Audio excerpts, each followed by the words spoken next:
following message is being transmitted at the request of the Boundless PodTrap movie review and the guys of the BPT. What you are about to hear contains spoilers to movies. If you don't want to hear these spoilers, please disengage your listening device at this time. If you can't handle those with a possible differing view on a movie, you may also want to disengage your listening device at this time. Stay tuned for a movie review that only the guys at the Boundless PodTrap can give you.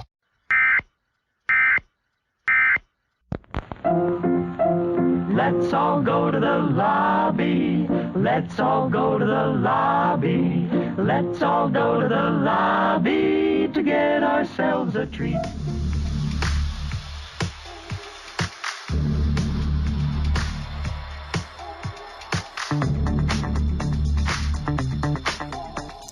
What's happening, everybody? How you guys doing? I'm Justin here with my two lovely Lonnie and John here. Lonnie. It's AJ. Sorry, AJ. For fuck's sakes, it's been 1 month and you already forgot. Jeremy is not here, obviously, but Jeremy has kind of been, what do you want to say, encouraging us to go and get new people on, like interview new people, invite other people on. Guest host. But but we we decided not to do something like that. Instead of inviting somebody on, we ended up kidnapping somebody. Sure. Kind of in the realm for the theme for the Halloween spirit and all that. But Lonnie, you're gonna have you scary as fuck. I mean, Lonnie, I'm very comfortable though. Go ahead and cut one of his hands free. Hands. I would if I was fucking Lonnie again. You. Sorry, AJ. I'm For sorry. Fuck's sake. All right, we're gonna take your blindfold off. Today, You're gonna take your blindfold off. Do not scream. All right. All right. Okay. Can I start with his pants? Does it have to be his blindfold first? We can do whatever.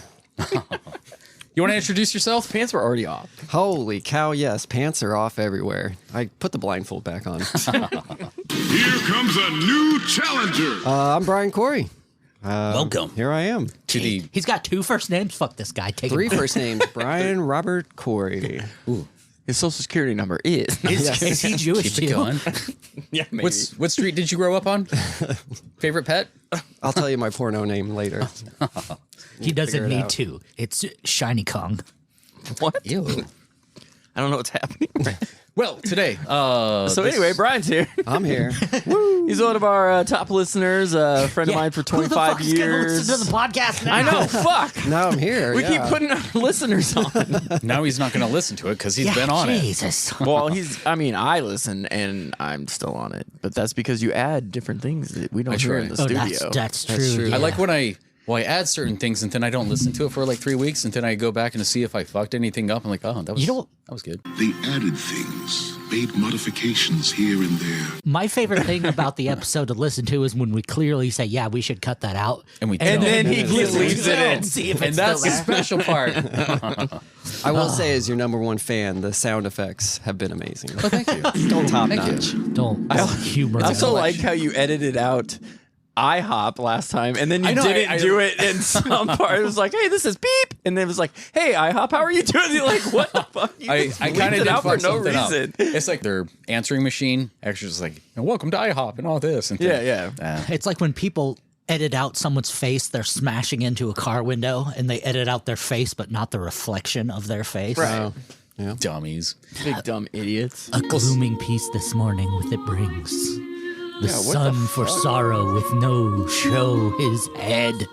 Speaking of Hence violence, and have more talk of those sad things. Some shall be pardoned, and some shall be punished.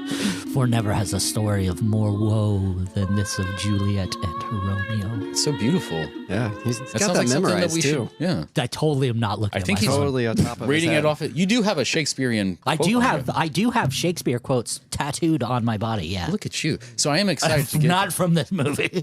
get your opinion on this, and you too, John, because Leonardo DiCaprio is a major figure in this. This week we are reviewing, was it 1996? Yeah, that's very 1990s. Romeo and Juliet. Yes, sir. Some people might say The first person you see Shakespeare's. is Jamie Kennedy. Yeah. That's his name. I was like forgetting his name for like the whole movie. Yeah, some people might say Shakespeare's Romeo and Juliet, but I would like to say it's like Baz Luhrmann's Romeo and Juliet. Yeah, So he went a direction, we'll say. Yeah, it's a direction. Lots of movies. This was lots of movies. Oh yeah, you gotta give a synopsis. Tell the fans what it's about. I think a lot of if they people don't already know what fucking it. I already know. but What's a little different? Where's it? it's a modern interpretation of Romeo and Juliet. Yes, and they added a whole bunch of '90s. I think I would A whole bunch of imagine 90s. 90s Very threw up 90s. all over this Yes, movie. Very So- 90s postmodern. Yeah. Internet Movie Database puts it as Shakespeare's famous play is updated to a hip modern suburb of Verona, still retaining its original dialogue, much of its original dialogue, I would say.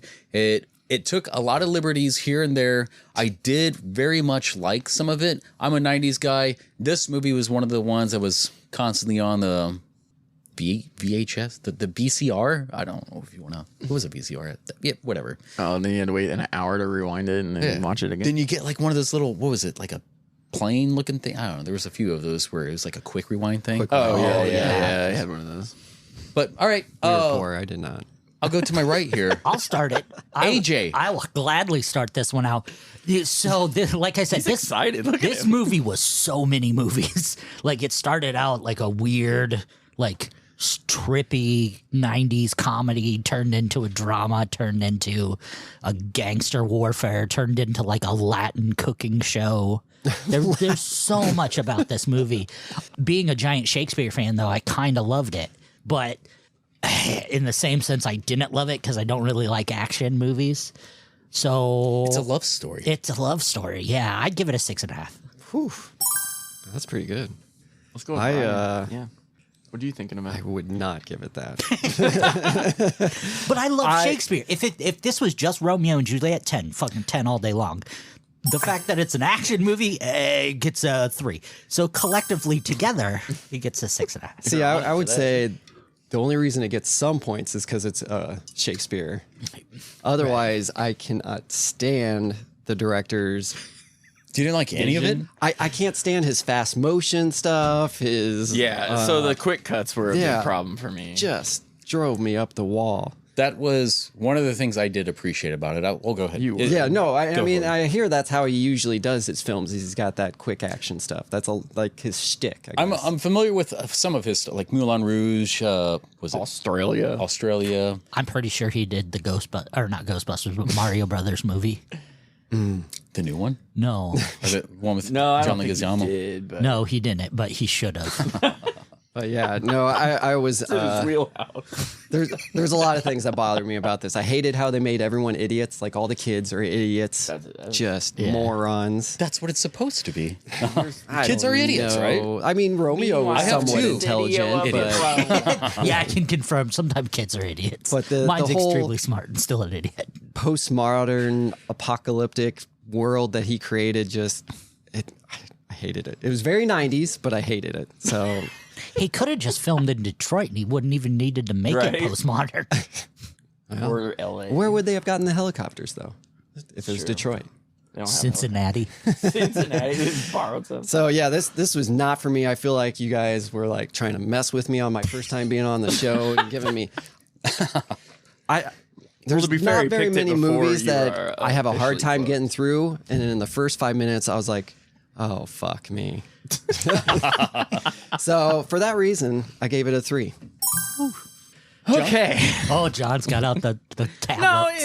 No, it's fine. His 10 commandments of hate. You know, I hope you're not lactose intolerant when you watch this because this is cheesy as fuck.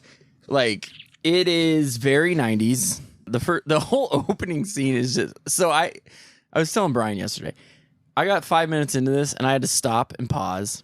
Not to jerk off this time. Okay. But That was 12 Don't minutes. lie. so I pause and I go, I got to reset my mindset right now because this is not going to go the direction. I saw this movie, but 26 years ago when it first came out. Right. And I'm pretty sure I was just making out with my girlfriend the whole time anyway.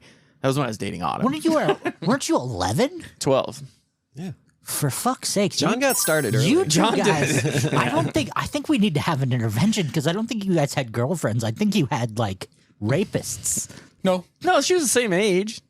I get asked all the time, do you date that chick with the big boobs all the time?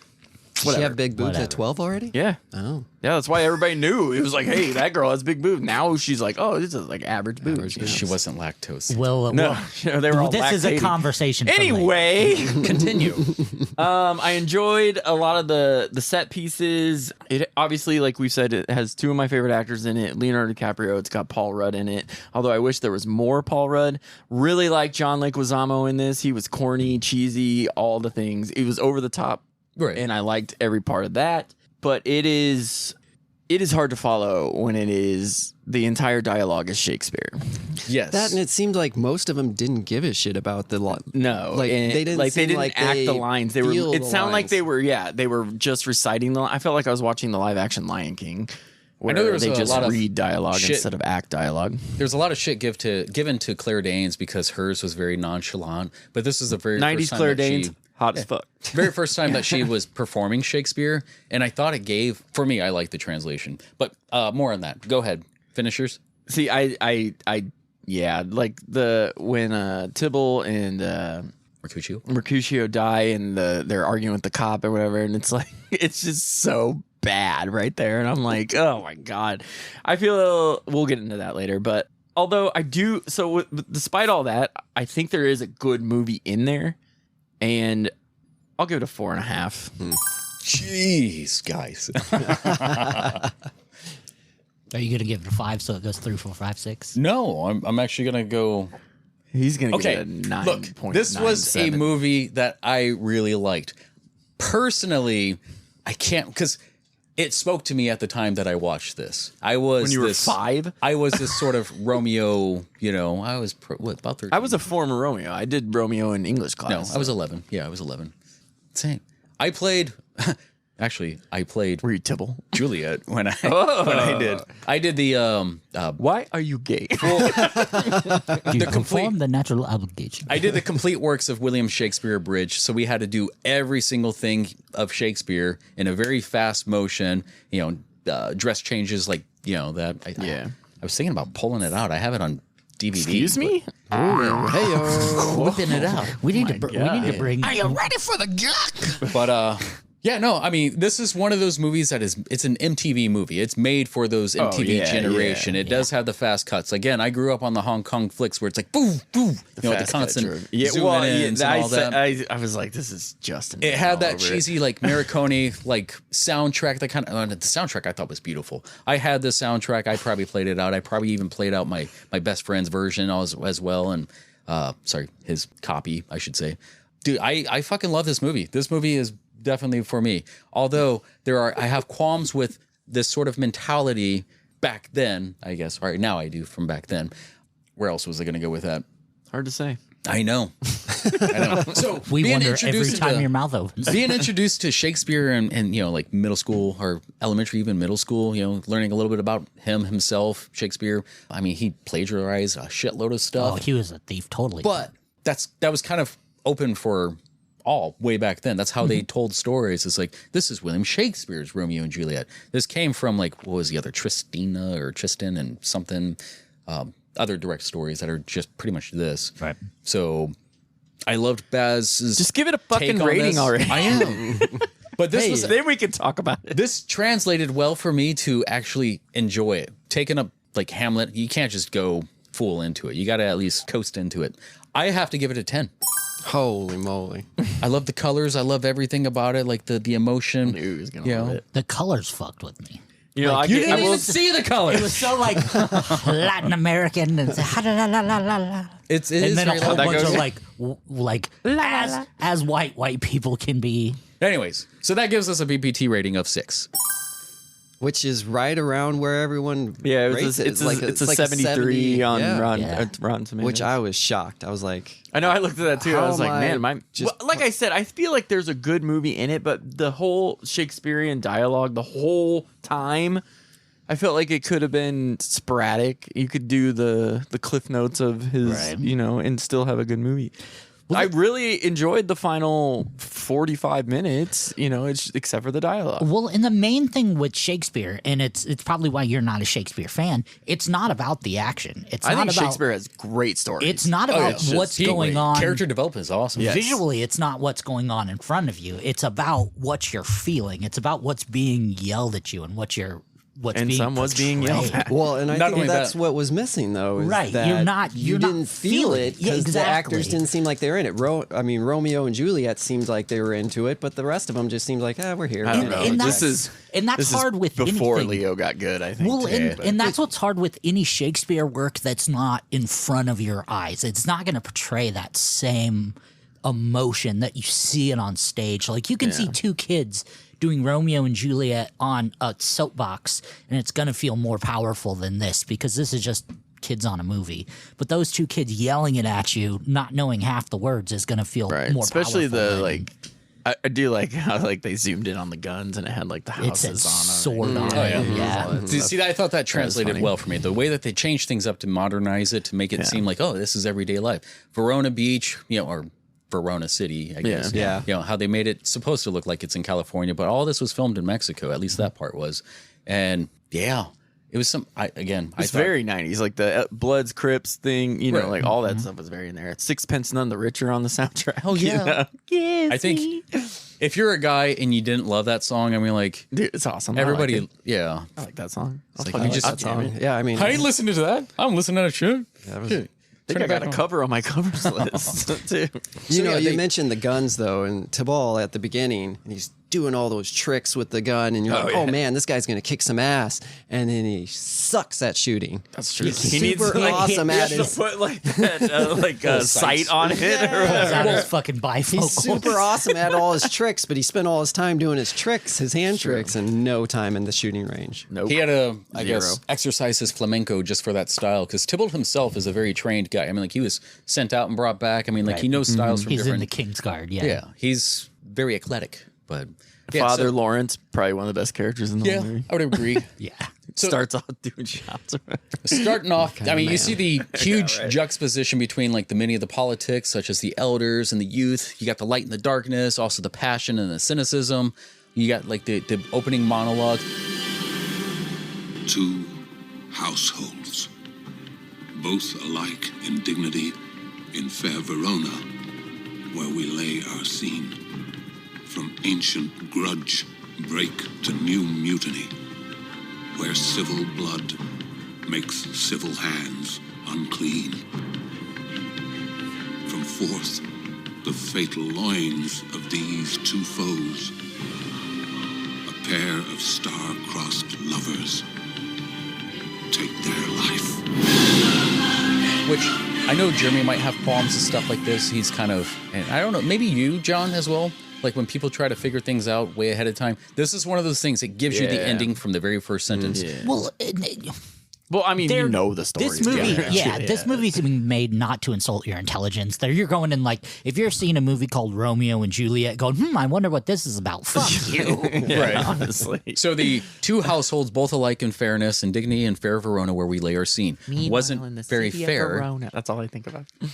Yeah, it wasn't very fair in those streets, but we all often see huge clashes from people or groups who are also their minds are poisoned. It's kind of the key word that it's poisoned minds. Right. So, and poison is one of the key symbols in this. It's it's not just a physical thing; it's a mental thing. It's these people are growing up with this hatred for each other, and it's that is what's ruining everything. At the very end, all are punished. You guys did this to your own children.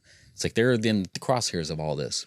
So you see the juxtaposition between Tybalt and Mercutio. You got Tybalt, Juliet's cugino, cousin.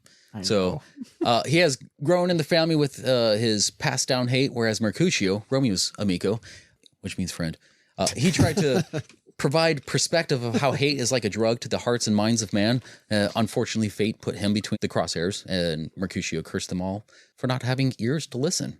So this is also very reflective to the plot ending, a message that was unable to be reached before it was too late. Kind of we're trying to get Romeo the word, or trying to stop Balthazar from.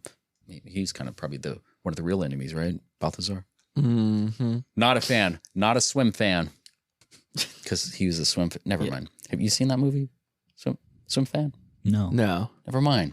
This joke is not going to work for you guys. Went under the water for me. I'm gonna Don't do that. I'm gonna assume that our audience, that one's gonna go over their head, but leave it in like you do all the other shit that should be edited out. You're welcome.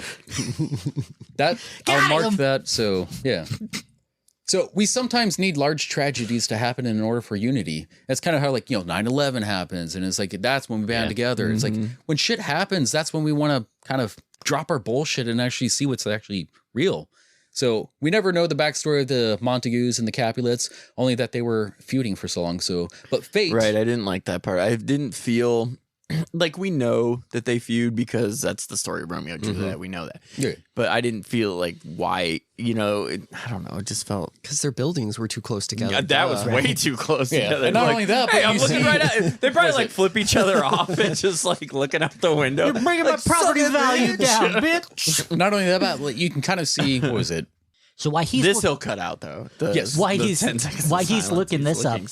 Now was this Leo's? I think it's Star Rocket moment, or do you think Titanic was his? Oh, Titanic. He Titanic, went to which was on today, by the way. Yeah. I know Titanic is what put him on the register, but do you think this is what got him discovered to get Titanic, or? He was well known before this. I mean, he was on teen magazines before this, but I mean, like you said, What's Eating Gilbert Grape put him on a teen heartthrob, and that's what it takes to get you a teen heartthrob movie is to go full R. I think what was the Disney show he was on? He was on Growing Pains. Growing Pains. One of those and that's where I learned. learned of him as a kid. Yeah. That's when your crush started. That's when my crush started. Number one crush. I would die for you. That's garbage. Yep. It's a song on the... Never mind. Yep, it's a song on the soundtrack. We get it. So the companies are the houses before the fire with the Capulet and the Montague. You see their buildings, and then the religious figure further in the back. So it's kind of like another juxtaposition. It's like you're seeing a foreshadowing of what's to come. Also, the further away, the reflection of the diminishing core values between the family as people, meaning the religion and all that. It's like they put all of that aside just because of pride or ignorance and all that. But they're more set on territory and greed. And you can also see a building in front of the Capulet Tower suggesting that the Montague are buying out territory, invading, overstepping, all that. There's so much symbolism in the background, symbology, Symbolism. Symbolism. Yes. Is it? Yeah. So the symbols of each two, I think, are important. So cat over the Capulet, and then the honeycomb over the Montague. There's that sting you feel. Word for honey. Buzz, buzz. Yeah. When a cat scratches you, you got the little oils inside your skin. You're like, ow. Yeah, and then you get It's and it's not even bleeding, but it still hurts. But it's actually one of those that a cat scratch is one of the most deadly injuries you can have if unchecked. Yeah, untreated. Because if they claw through their shit and then scratch you with it, you're gonna get sedentary. Yeah. Cat scratch dysentery. fever. Thank you. Dysentery. Are you just Why do you correct me? Because I just waiting for you to make a mistake. I never make mistakes. Oh, okay. I'll edit them out. I make helpful hints. Also, to answer your question a little bit, to sidetrack, he did that movie This Boy's Life with De Niro. Oh, okay. And I know that's how he got to work with Scorsese because, Bob's like, dude, you gotta check out this dude. And that's how he got Gangs in New York and Bob, all that. That's I literally just watched the Scorsese thing yesterday, and he calls him Bob, Martin and Bob, Marty and Bob. All right, Bobby. Nice. Hey, Bobby. But Is yeah, that no. movie So any good? I mean, he did little projects, and people could see that he had something coming up. So I'm guessing somebody said to James Cameron, "Hey, just take a look at this guy." But this probably helps. I mean, it was pretty popular at the time. Yeah. Apparently, 77%. Yeah, people liked it. I'm on the outside. So I'm torn. I was torn. I went up and down the whole movie, literally. I was not. I was pretty much down the whole time. But I made a Ryan list. was I made a sad. list of 10 things, and I hated 4.5, or I hated 5.5 of them. So that's why I gave it a 4.5. So going back to the bee and the cat. So cats, they're they can be bad luck, and honeycomb, which is kind of a hexagram or a hex. It's like a curse. Actually, So, the black cat being bad luck, that's myth. that's a myth. Yeah, it's actually good luck. It's I pretty like good it. luck. Never good luck to me. Well, it's because you're an asshole. That's true. After they reveal, There's a lot of evidence to support that. There's a lot of evidence. Now it's being documented. So. whoops. Yeah, after they reveal the story ending, we Don't derail introduce Justin. to Romeo. You see his He crew, hates it the most. his cousin. He keeps going. I'm trying to help this, He's got to look at the sky and find his words. I just see all my predators, my youches up there. That's what he's always looking at. They're whispering to him. It's upskirts. You can see all their loincloths and shit. Go on. But yeah, I don't have any of the female ones. I don't think they make a female. No, they do. They got the See? Michiko. You see what you did? You distracted. I know. Romeo and That was the Juliet. point. So after they reveal the story It's like ending, Romeo and Juliet. we are introduced to Romeo's crew with his You heard cousin that song? Benvolio, who is played by Dash Mihawk. Jamie Kennedy played by Jack me off. yeah. Jamie Kennedy played Samson. Dude, I forgot he was in this movie, and it was like, bam, here's Jamie How Kennedy, can you motherfucker. forget Jamie Kennedy? Until you It's like guys the just first said thing that you was said. Jamie Kennedy, I didn't realize. Really? Honestly, Oh, it looks did just not. like Right. Jamie I Kennedy. didn't even. So I used to Stupid love pink the But I'm a hair big and the Scream black fan, eye. so. Jamie Kennedy Experiment. That was one of my favorite shows growing up. One of the very first Why? prank shows because it was awesome. There's like that one wedding one where he's like playing a chick trying to marry off like this other guy, and like the parents are like, "No, I'm not allowing this." And she's, "Are you mad because I still have my bits and pieces?" And it was All I hilarious. Never remember mind. of him. Jeremy was his probably hates him little- because he was in Scream and he was popular. Did he kiss a woman? Was it the Burbs too? Oh, man, I gotta. He fits perfect. He fits right at. There it is. Or that one too. I don't know. But yeah, no. His black eye. I thought. Well, it's real. What about a black guy? He got a black eye. Oh, black Yeah, eyes. it looked like it was my supposed to be fault. makeup, and I think they were going to try to halt the stuff, but it was like he's one of the soldiers. Oh yeah, he does. Yeah, I did notice that he had a straight up. Yeah, Supposedly. Okay. He got it in Mexico when he was in a bar fight when he was where he was filming. So, does that give him street cred? Mexican bar fight? Maybe.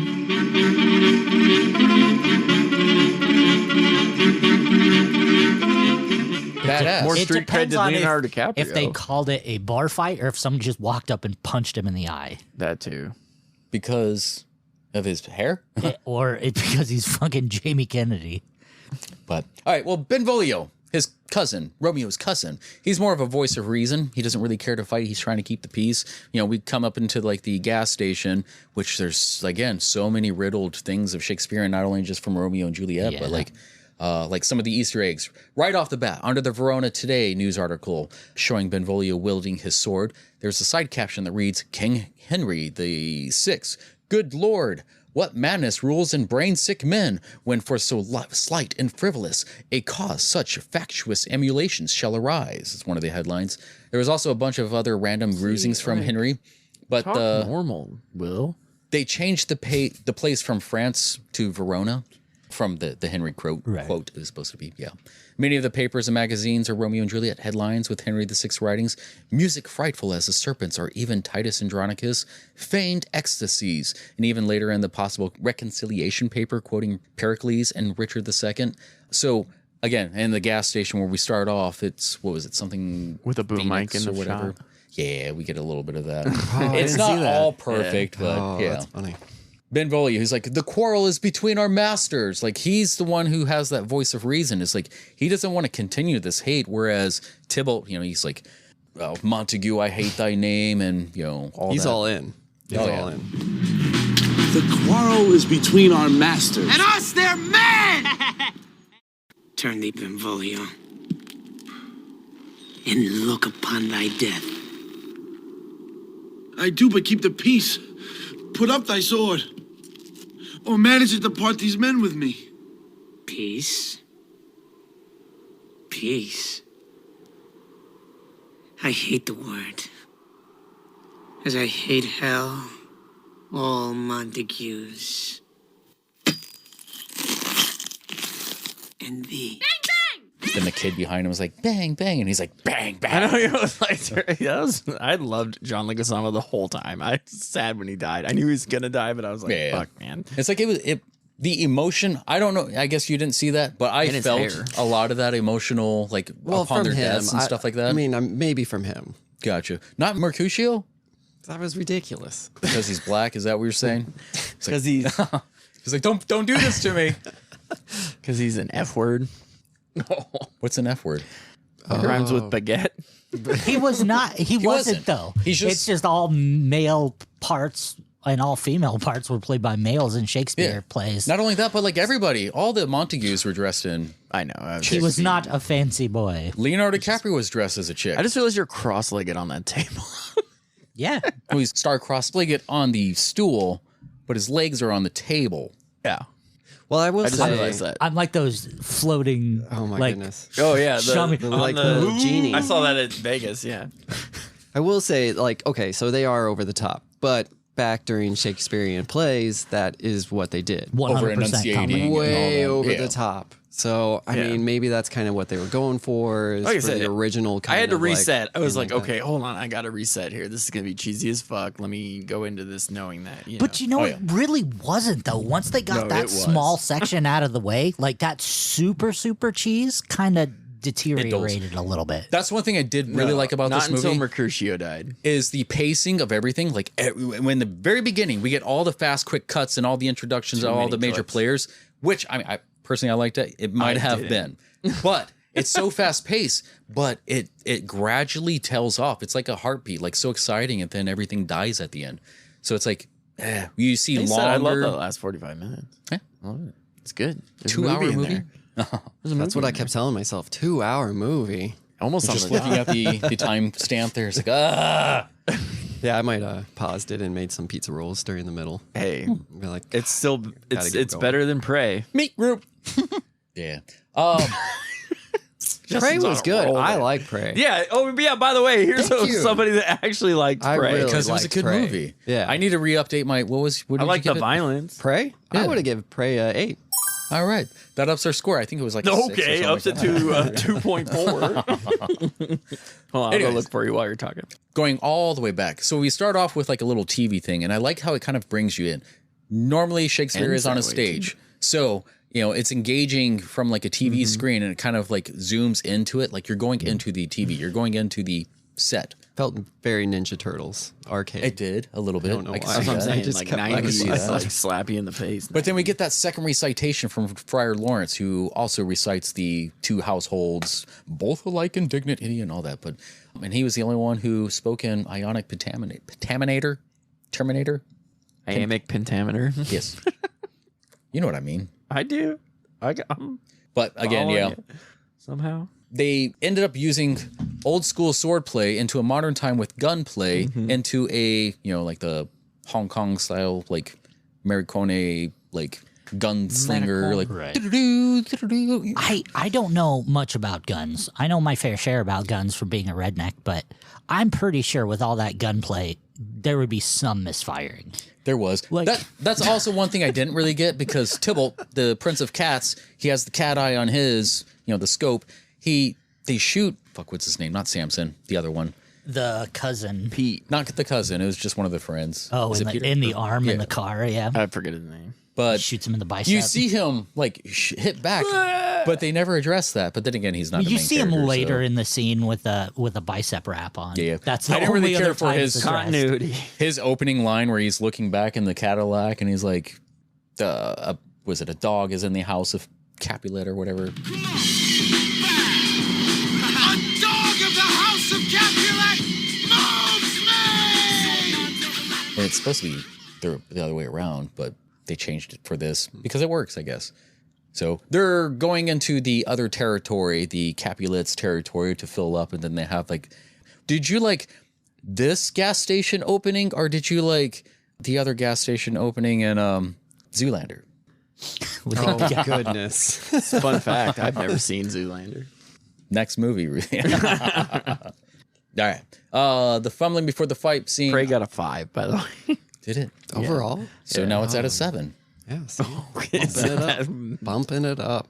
Abra and Samson asking, yo, mofo, you got a problem? You want to go right here? You flipping me off, son? You think you better than me, son?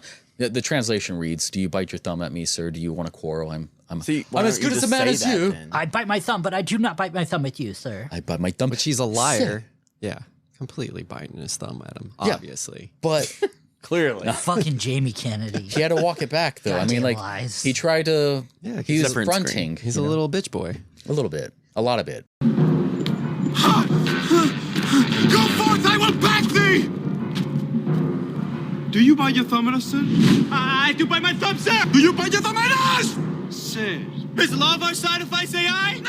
No! So all he's got for him is his circle, circle, dot, dot. Now you got your cootie shot. That's all I remember of Jamie Kennedy. He said that on MTV once. I don't know. That's all I remember about Breaking Jamie in Kennedy. the hard-hitting journalism. Jamie Kennedy. There we go. That's all you need to know about Jamie Kennedy. Yeah. So Benvolio comes out and tries to take command as the hired Kingsman, saying, yo, none of us want this, but the jester is kind of caught by Tybalt, played by John Leguizamo, who always welcomes a good fight. So, yeah, he goes at it. He gets his little sexy Latin, like, rips open his shirt. You see the little tattoo on his chest, the Virgin Mary or whatever, and the heart and the barbed wire, all that. Why do you keep looking at the Jew wondering about Catholicism? Well, Because you have got tattoos. the most tats. Thank you. None of them are the Virgin Mary. I don't know if it's covered up over there. Yeah, it could be. Yeah, it could be all black right there. Darth Vader could be a virgin. She's hiding in the dark. She's hiding in the darkness. Darth Vader could be a virgin. It's just a You sperm put donor. phallic in there somewhere. That'd be cool. Yeah. No, probably not. Oh, what else are you gonna put there? Nothing. It's all black now. Well, Vader started up there. I'm going to put a bunch of hot dogs. What? Ew. Put a whole bunch of hot dogs He in this loves a lot body. of wieners on his arm. Oh, so many wieners. Chibalsa? Polish? Like different sizes. So many wieners. Polish? I all don't beef? want, Jeremy would I don't, jumbo I don't want size. anybody to feel left out. Small wieners, big wieners, Like cocktail wieners? flaccid, erect. But anyways, So So, many these curvy ones, straight ones, what I did like about this too is like they do kind of rotund like ones, skinny ones. let me go. Let me go. Get out of me. Okay. So they keep the religious symbols that's supposed to remind them of the unity, but they always seem to be so turned away from them. Like if you look in the limo with the Montague parents, you got the statue right behind them, but they're just like looking out the window. It's like I find it very interesting where something is in a place and time or something as it is to a character, or where their attention is, or where their back is facing. And I feel like that was shown so many times. Like other religious symbols like the necklaces and stuff, or they don't really care too much about. The Hawaiian shirts weren't really Hawaiian shirts. It was actually religious imagery instead of like the Hawaiian-esque. They just made it look as such. That's where I got the Latin American flair for. Yeah. But they couldn't have been wider. Like they couldn't have cast a wider staff besides Mercutio. Not white. Whiter. So is it that they like left their religion behind and now it's just a show? Like they're just, it's for show at this point? I think it's like the conditioned hate or so. You talking about just like their... Well, you were kind of take saying on they had certain their things? back to the statue. Yeah. And then they have the religious stuff in their clothing, so it's more like how a lot of Well, people they wear a cross, but they don't actually. It doesn't mean anything to them. They're like, no, it's just cool. It's a design. It's My cool. grandma gave me this. Yeah. It's just like passed down stuff. So I wonder, Just because it's been there for ages, they keep it, but they don't adhere to it. You know, it's Well, just- like I don't know if that's a Hollywood ideology as well too. Like they want it involved, but they don't want to like push it on people. They don't want to neglect certain fan bases by inserting religious ideology in the film. They want it there to be kind and true to the story, but they don't want it like plastered as an identity of the story. I think it kind of is, because we're also, that's is also the juxtaposition. It's like we're seeing it, but we're seeing them go against it. Well, yeah. It's supposed to be family values and all this other stuff, and that is supposed to be something. And we have our prime character, Friar Lawrence, one of the prime characters or sub characters or whatever. And it's like he is supposed to be one of the people in the pulpit who kind of preaches a lot of the stuff. He had some good information, which I also have a theory later. I'll get into it. You got theories? I Weird. might have a theory. I don't believe you. We'll get into it later. Later, John and AJ. Don't you look at me, Brian. why are you looking at me? Well, you took my So- blind fold off, so who am I supposed to look at now? Tie his hand back. A hand? A hand. Just one. Yeah. So the Montagues bail out Benvolio after the whole gun fight, whatever. They ask about his whereabouts of Romeo. Benvolio admits to seeing him still strung out over his recent heartbreak at the Sycamore Grove, which is kind of a, the sycamore tree and underneath the Sycamore Grove. And pretty much pulled from the actual play. The very first line from the play, As You Like It, goes, all the world is a stage, from the character Jacques by Shakespeare, a central set in the stage overlooking Verona Beach with the back part destroyed, peering the ocean, as though life and art has no separation, the place where Mercutio gives his last breath and the cursing both households, And here, where Romeo returns walking through the hole, masterfully shot. I loved a lot of the stage work here, that whole setting there. And it kind of sucks because there was an actual hurricane that happened when they were filming this around the part where Mercutio dies. Like they were, you know, he was climbing up on stage and walking about. They did all like wide shots. Curse on both your houses. Yeah, I really love that one. So all the world's a stage and all the men and women are merely players. They have their exits and their entrances. So another Shakespeare writing from As You Like It, putting on the set at Verona Beach on that stage at Sycamore Grove. I thought that was a very beautifully shot. Did it suck? It sucked. I mean, hey, do you, boo? Hey, tie his mouth. Tie his mouth. Speaking of Please ties, don't tie my Do you mouth. tie him? it is Tie his- 1-to-1. Tie his hand to his mouth. So Romeo's writing some poetry on the stage there, putting his heart on the page as his family comes to check on him, and he notices and walks off in the opposite direction. He might seem spoiled, but he wants no part of their quarrel. A beautifully wrecked city that's full of druggies and vagrants, but you sort of love it because it's like yours. It's what's familiar to you. It's where you grew up. That's his home and all that. So it's like, it sucks here, but I love it, you know? Mm-hmm. I did like a lot of the fine detail that they put in this movie. Like everything was, I don't know. I thought it was masterfully done, but other people think otherwise. So out of favor where I am in love. You just dig a little deeper than some of us. Yeah, common but folk. also, like I said, if the dialogue made it. I would have gave this a 7 if it wasn't for the dialogue. That puts us at a. I'd have to. And see. that's I the don't thing know. too. Like they tried it, and the people who liked it. The people who didn't. Oh, yeah. I mean, No, I give I all know. credit It in did the what it world for needed to trying. do. Shakespeare is very hard for the common person to get into. I Yeah. know. I understand that. And I kind of Shakespeare's hard expected to it. get for fucking dummies, you fucking dummy. What? Excuse me? Excuse me? Who fucking dummies? Like Janet's fucking dummies. Dummies? I got dummies. What did you get? Let's put the Fucking I heard dummies. Jeremy, John, Yeah, and Jeremy. They're fucking dummies. fucking I don't dummies. know. Your kids are telling him to shut the fuck up. I hear it. They're screaming down the. They're like, "Shut up, Lonnie." Yeah, AJ. shut up, Lonnie. Yeah, Lonnie. Stupid. So- funny. Dork. Benvolio's in a limo with his aunt and uncle. Benvolio offers to go check on Romeo to see what he's worrying about. So he's kind of crushing over this chick now. He's like, out of her favor, where I am in love. This has been all of us at one point, I would imagine, where we've obsessed over somebody, if you want to call it obsessed or whatever, and then they didn't return that in advance. And sometimes they're bitches and cheat on you. Well, this guy obviously fell in love with every girl he met. Yes. Yeah. That's Yes. part of his The problem. first emo kid. He's Alex. I mean, He's yeah, Alex. That's exactly what I was thinking. But like, no one knows who Alex is. But I was exactly thinking that our friend few people Alex, will. every girl that would like smile at him, he was like in love, ready He's like to kill myself. planning their marriage and stuff. Like So I think everybody loves me. It's like going to like the restaurant. It's like, this chick gave me food. I think remember she when he fucking did that loves to me. You know? Shelby, and Shelby was like, "Hold on." Yes. Wait, let's take this slow. Eli marries everybody. Shout out to Eli. You bald He'll appreciate bastard. I that. think he's been with 2 girls and he married them both. At the same time. No. Hot. So yeah, no. Romeo, he's got eyes for somebody who doesn't have eyes for you. It's like you don't make somebody a priority who makes you an option. It's like you Yes. gotta. Wow, Yeah. that was deep, bro. I know. He got that from my Instagram. That was the only thing. I saw my words up there. That was deep. Huh? What was that again? Words. Don't make. Never make Don't somebody make a somebody priority that makes, you an option. Wow. All right. Are you fucking with me right now? I think AJ's he's just having a revelation. He's going to regroup on his whole life. God, man. Here you go. Is your wife making you an option right now? Give him some nerds. So Romeo is disappointed finding the news of Benvolio, but Benvolio states it wasn't his will. Like, so Benvolio got That's the arrested. big dude, right? Yeah. Okay, His He's cousin. a guy who forgot looks his like name. Biff Tannen, but this Yeah, is it good. does look like Biff. He 100% looks like Biff. So he claims that he was trying to keep the peace and all You know that. And they Blue see Mountain eye to. State? What? Namaste. Never mind. What'd you say?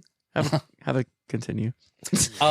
Romeo and Benvolio, they kind of see eye to eye more than some of the other people. Like Benvolio is in this position where it's not as because he wants to, it's because it's kind of expected of him. So he assumes this role as part of the family, like it's passed down. That comes with like the, if you also want to say religion or just family expectations and stuff like that. It's like you will take over the family. It's like he's the cousin who's, you know, and never know what happens with his actual parents. But it's more of a duty. He's doing it for honor. You beat me to it, fucker. It's like he doesn't have to like it, but he does it. He's supposed to do it. It's his expectations. So Time Magazine, we see this introduction to Paul Rudd. Dave Paris as Bachelor of the Year. Also, not enough Paul Rudd in this movie. 2021, People Magazine votes Paul Rudd as the sexiest man alive. Pretty much the exact same picture. Yeah, no, right? You think like, that dude doesn't age at all. Do you guys watch Parks and Rec? Yeah. Is this not the exact same character? Yeah. Like, I almost wonder if they're like, oh, we really loved you in this. We'll just have you be the same character in Parks and Rec. He was trying to avoid a lot of that I could see heartthrob type of thing too. He was just the silly, dumb, he was pretty, just like the pretty boy face of marry our daughter. Remind me of it right away. Yeah. Hey, so Paul Rudd, I hated this guy in this movie back then growing up because I mean, like I was all for Romeo and all that, and he was kind of came off as like the jockey guy who comes in and swoops up. But I think he got screwed. Dude. He did. He got fucked. And he didn't even realize. He was just he was like, look, there's certain people in this movie like who really get fucked over. Like Rosalind gets fucked over real bad, and then Paul Rudd gets fucked over real bad. Rosalind was just her own thing. She wasn't even seeing Romeo. She was just like a celebrity figure who he was crushing over and couldn't have. Yeah. But he was like, She had feelings too, man. He was like, oh, Taylor Swift. Well, fuck her feelings. Taylor Swift. Yeah, anyone who dates Taylor Swift's a douchebag. Bam! Gotcha. You're not going to let me post on your comments? I'm going to roast you fucking everywhere. You don't say that. Well, between Taylor Swift and him getting the Pfizer vaccine, his getting his heart broken one way or the other. Hey, Paul Rudd's character, Paris Dave, about that. He seems like the guy who comes for money, like daddy's money type, talking about younger people, that Juliet were happy mothers. But 2 more summers with her in their pride, here we may think her ripe to be a bride. Younger than she are happy mothers made. And too soon marred are those so early made. You know, it's like, oh, she would be, but she's fucking 14 years old. No 14-year-old is a happy mother. Are they? There might be some, but are they? Are they? I don't know. Paul Rudd. They didn't make it that far. Paul Rudd went from Mikey. Halloween to this, to Clueless. Yeah, he was kind of like, that's where he got his. He was just taking jobs. Yeah, he's just work. And if it wasn't for Paul Rudd, Titanic wouldn't have happened. So Titanic was filming the same time that this was filming, and Leonardo consulted with Paul Rudd. He's like, yeah, I got this other movie coming up. And he's like, yeah, you should definitely take it. Oh, yeah, and his dad was like, he used to give like classes on Titanic or like lectures on Titanic. That's why he asked him, because he knew. I did know that. I forgot all about that until you just unlocked that memory right there. But yeah, it's a fascinating fact. I have the keys to his brain, and I will close it up. Whoa! Okay. So Fulgencio, or Fulgencio, how they pronounce it in the... Fulgencio is the Italian pronunciation. He invites Paris to his party that night to sort of watch him. They're not Italian, though. They are. Fulgencio, Capulet, and Montagu. It's supposed to be in Verona, in Italy. No, they're in Mexico. They are here filming, but it's supposed to be because it's the 90s. California Beach. Yeah. I like it's Fulgencio or whatever, and then Ted. Yeah. Ted Montague and Fulgencio Capulet. So he wants to see how he interacts with his daughter, his youngin. Dave and Ted. Or even the other women around. So just to see if he would be like a good fit, kind of chalk it up. But he didn't go near the fish tank. That was his problem. This is true. If he saw her in the fish tank, it would have been love at first sight. Wanted to see that. There's plenty of fish in the sea, right? Wow. Go sit over there. Wait. Okay. No. So it's pretty much his father vetting to see if he's going to be a good suitor, see if it's a good fit, although he approves of everything else of him. Like, he's a good worker. He has his head on straight. It's like he's also going to open up more ties of money or business into the family with Dave Paris. But right, I feel like that was the main. Juliet's like, fuck you, like, Dad. Hey, date my daughter. Yeah. Remind me why everyone was invited to this party. Like, why were...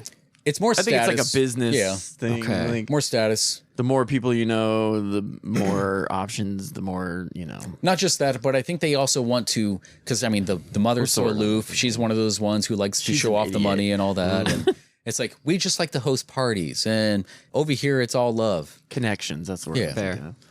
Like, the more, you have connections here, connections there.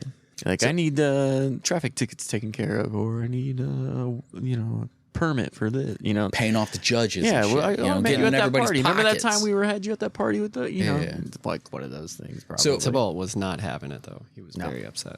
A little bit. He was having a little bit of a... Why are we talking to these people? Because he's like Wazamo. He's making out with his aunt. He's like, Yeah, that was weird.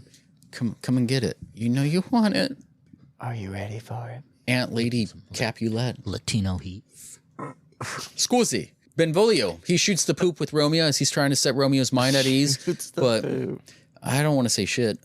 Too late. Dang it. Yeah, that'd fucking tank this podcast if we started swearing. I know, fuck. We would be in so much fucking trouble. But he's Just talking to right in the Romeo. shithole. He's like, hey, man, stop thinking about Rosalind. She ain't thinking about you. And Romeo's current obsession forbids him. The lines of striking and missing fits or hits or whatever. Rosalind's just a bit part character in the story. Yeah, I don't think I remember her at all. She's not a character in this. Did I She's just a go character get my of queso out? dialogue.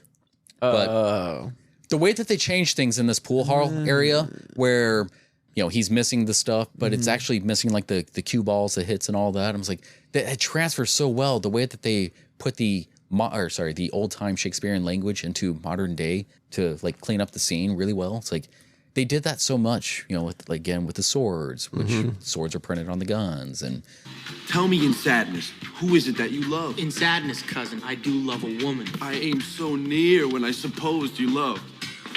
A right good marksman, and she's fair, I love. A right fair mark fair, cuz. As soon as hit. Well, in that hit, you miss. She'll not be hit with Cupid's arrow, nor by the encounter of a sailing but I like that. Except I like for the dialogue. The They barely do Coca-Cola that. ad. The big ass Coca-Cola ad that's right outside. It's not Coca-Cola. It's a l'amour. Wherefore l'amour, meaning what is the meaning of love? Kind of like one of the biggest questions in this. The question that Romeo has been pondering, seen as his cousin and him are leaving the pool hall, jumping in the car. Also seen again when he goes to the apothecary, who is also the pool hall junkie.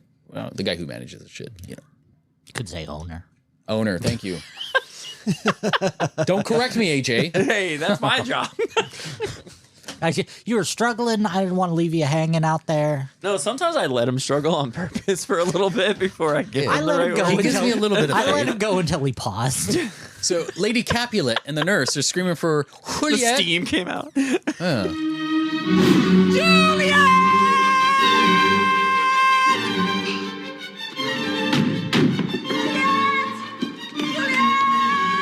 I like this. It was fast kind of cuts. It was very cartoony, Looney Tunes. Super cartoony. Yeah.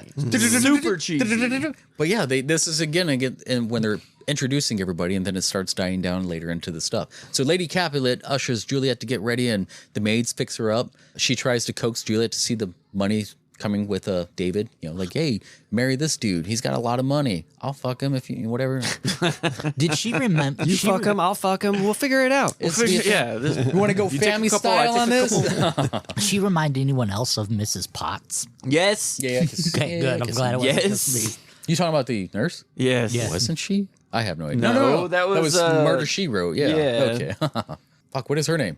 Murder She Wrote. What is her name? Margaret. No. It's been a long time. Barbara Walters? Barbara Walters. I'll allow it. Close enough. Nailed it. Moving on. Claire Dane is finally revealed as Juliet. The other half, star-crossed lovers. The time ramping of all these scenes, like I was saying. Don't say that again. John will bring up that shitty song again. Angela Lansbury. There you go. Thank you. That doesn't sound right. What song?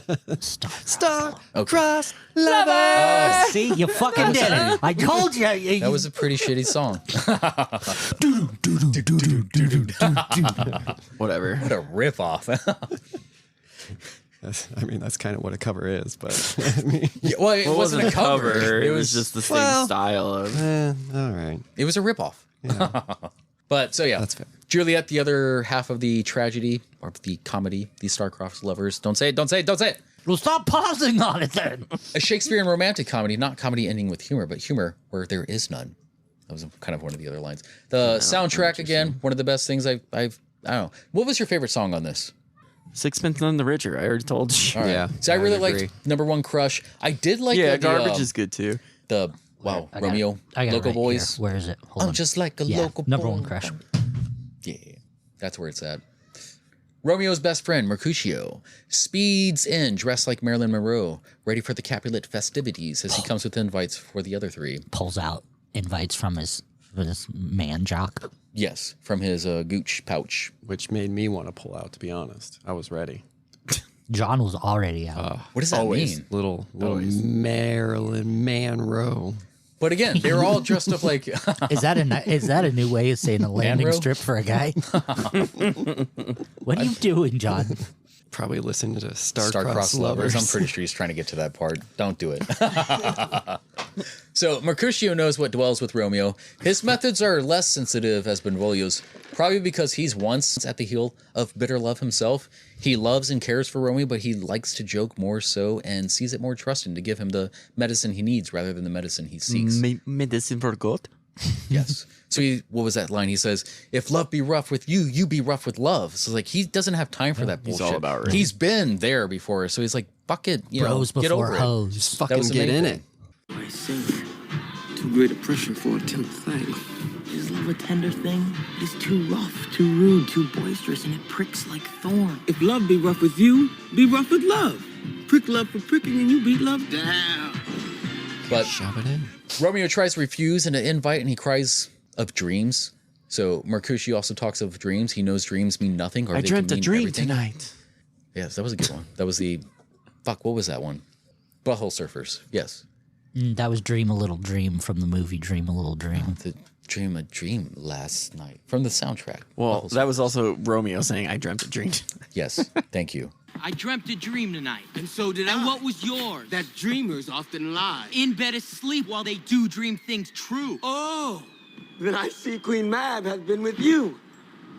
She is the fairy's midwife, and she comes in shape no bigger than an agate stone, on the forefinger of an alderman, drawn with a team of little atomies over men's noses as they lie asleep. Her chariot is an empty hazelnut. Her wagoner a small, gray-coated gnat. And in this state she gallops, night by night, through lovers' brains. And then they dream of love. Or lawyers' fingers who straight dream on fees. Sometimes she driveth o'er a soldier's neck, and then dreams he of cutting foreign throats. And being thus frighted, swears a prayer or two and sleeps again. This is the hag when maids lie on their backs that presses them and learns them face to bear, making them women of good courage. This is she.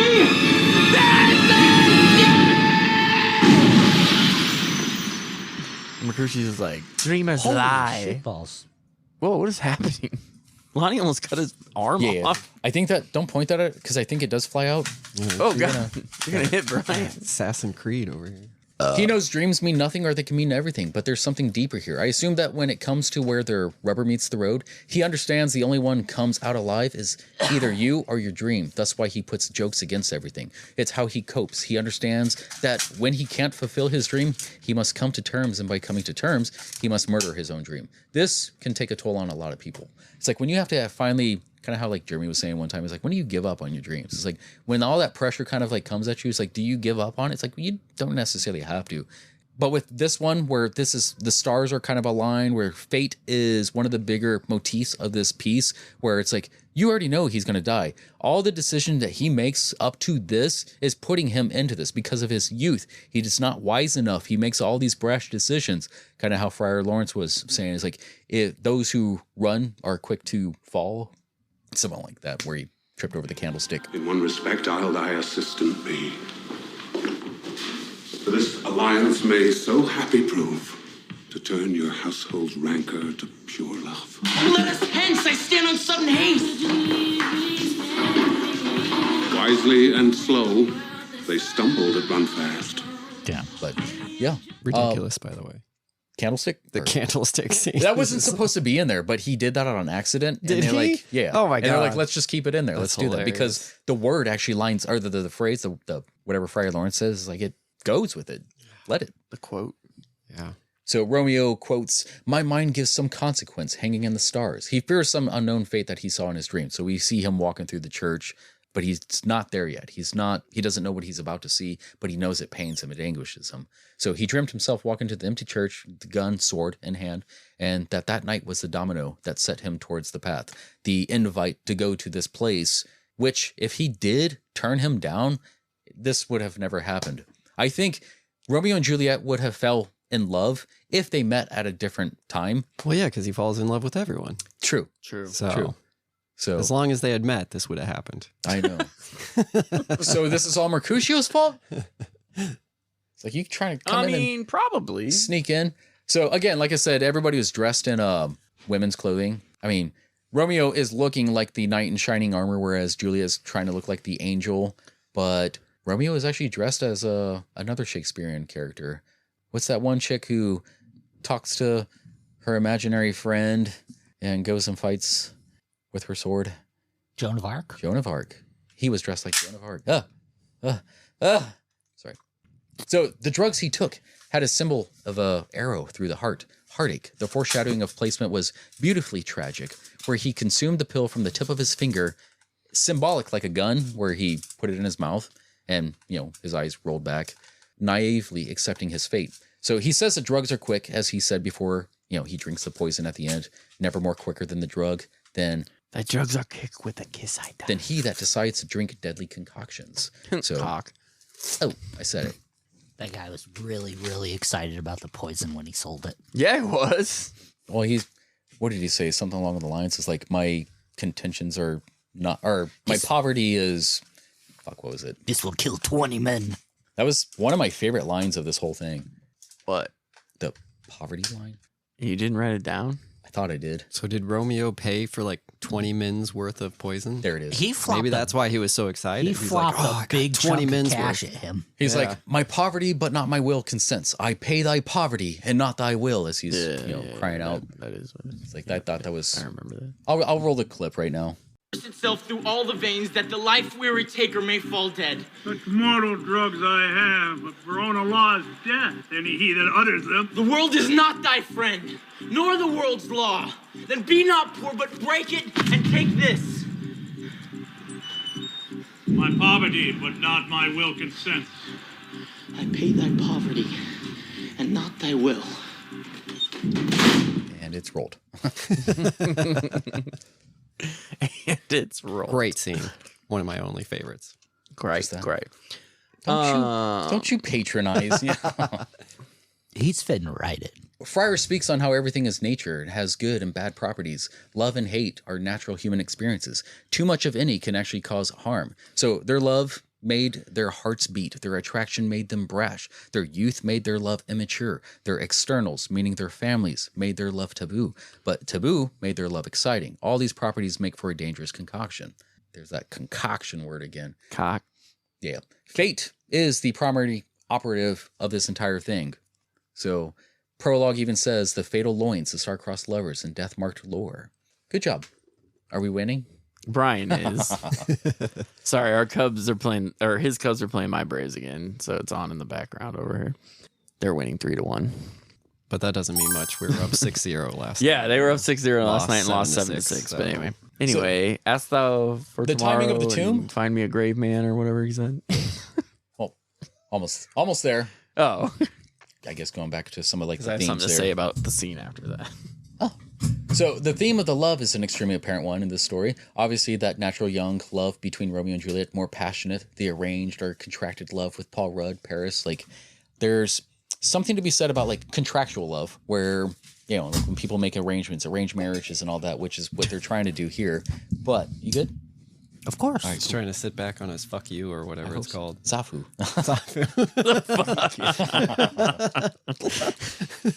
So love is light in the darkness, the glow that shines amidst the family feud, but it kind of also poisons because it's so Family fluid. Yeah. He said fluid. Oh. Well, He that's not wanted as to be exciting. PG. So No, he's pronouncing how it's spelled. they see each other through the Or how people spell it. window. Like she's looking at the fish tank, which leads directly into the guy's room. Which, why the fuck is there like a guy's room in this dude's house? Like, why is it like it's fit with all the Hard to say. a men's room? It's the second best fish tank movie that we've reviewed. What? What was the first one? It was the other guys. The other guys. Oh, yeah, the other guy. I forgot about that one. Or the nice guys. The nice guys. Yeah. The other guys is The other guys is a bad movie. I said it. and Mark Wahlberg. God, are we only at the fish tank scene? Welcome Come on, to Jeremy. Justin. So It's like I'm watching the movie all over again. let's see some of the foreshadowing. Juliet says, "My grave is like to be my wedding bed. The place where they both were united was in death." Some more foreshadowing was Friar Lawrence. "These violent delights have violent ends. Or thou art wedded to calamity." Two lines that kind of also mean like once it's all arranged, it's Those are literally my favorite. You're just from saying. that is like my favorite quote from Friar Romeo. Lawrence. Yeah. Friar Lawrence, I think a lot of people do kind of gravitate towards him because I just always like that, the violent delights. I don't know. I just like that. are you fucking with me? No, I'm not. I'm being completely serious. No. 100% serious.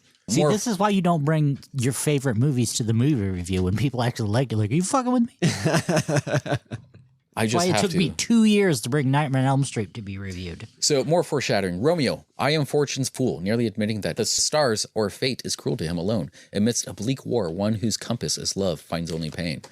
Another foreshadowing. Lady Capulet, I would the fool were married to her grave. So she kind of curses Juliet, her own daughter, to be wed at her grave. So her wedding site is her grave site. Foreshadow. Yeah.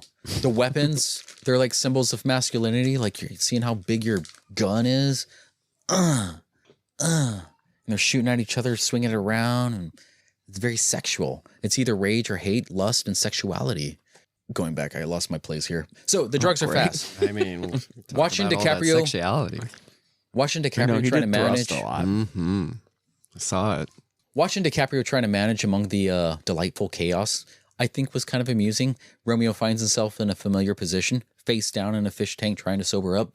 That's where we first met Juliet, in the face down, trying to, I guess, be away with her trappings. She's one of the, she doesn't go outside the walls unless going to church or going confession or whatever.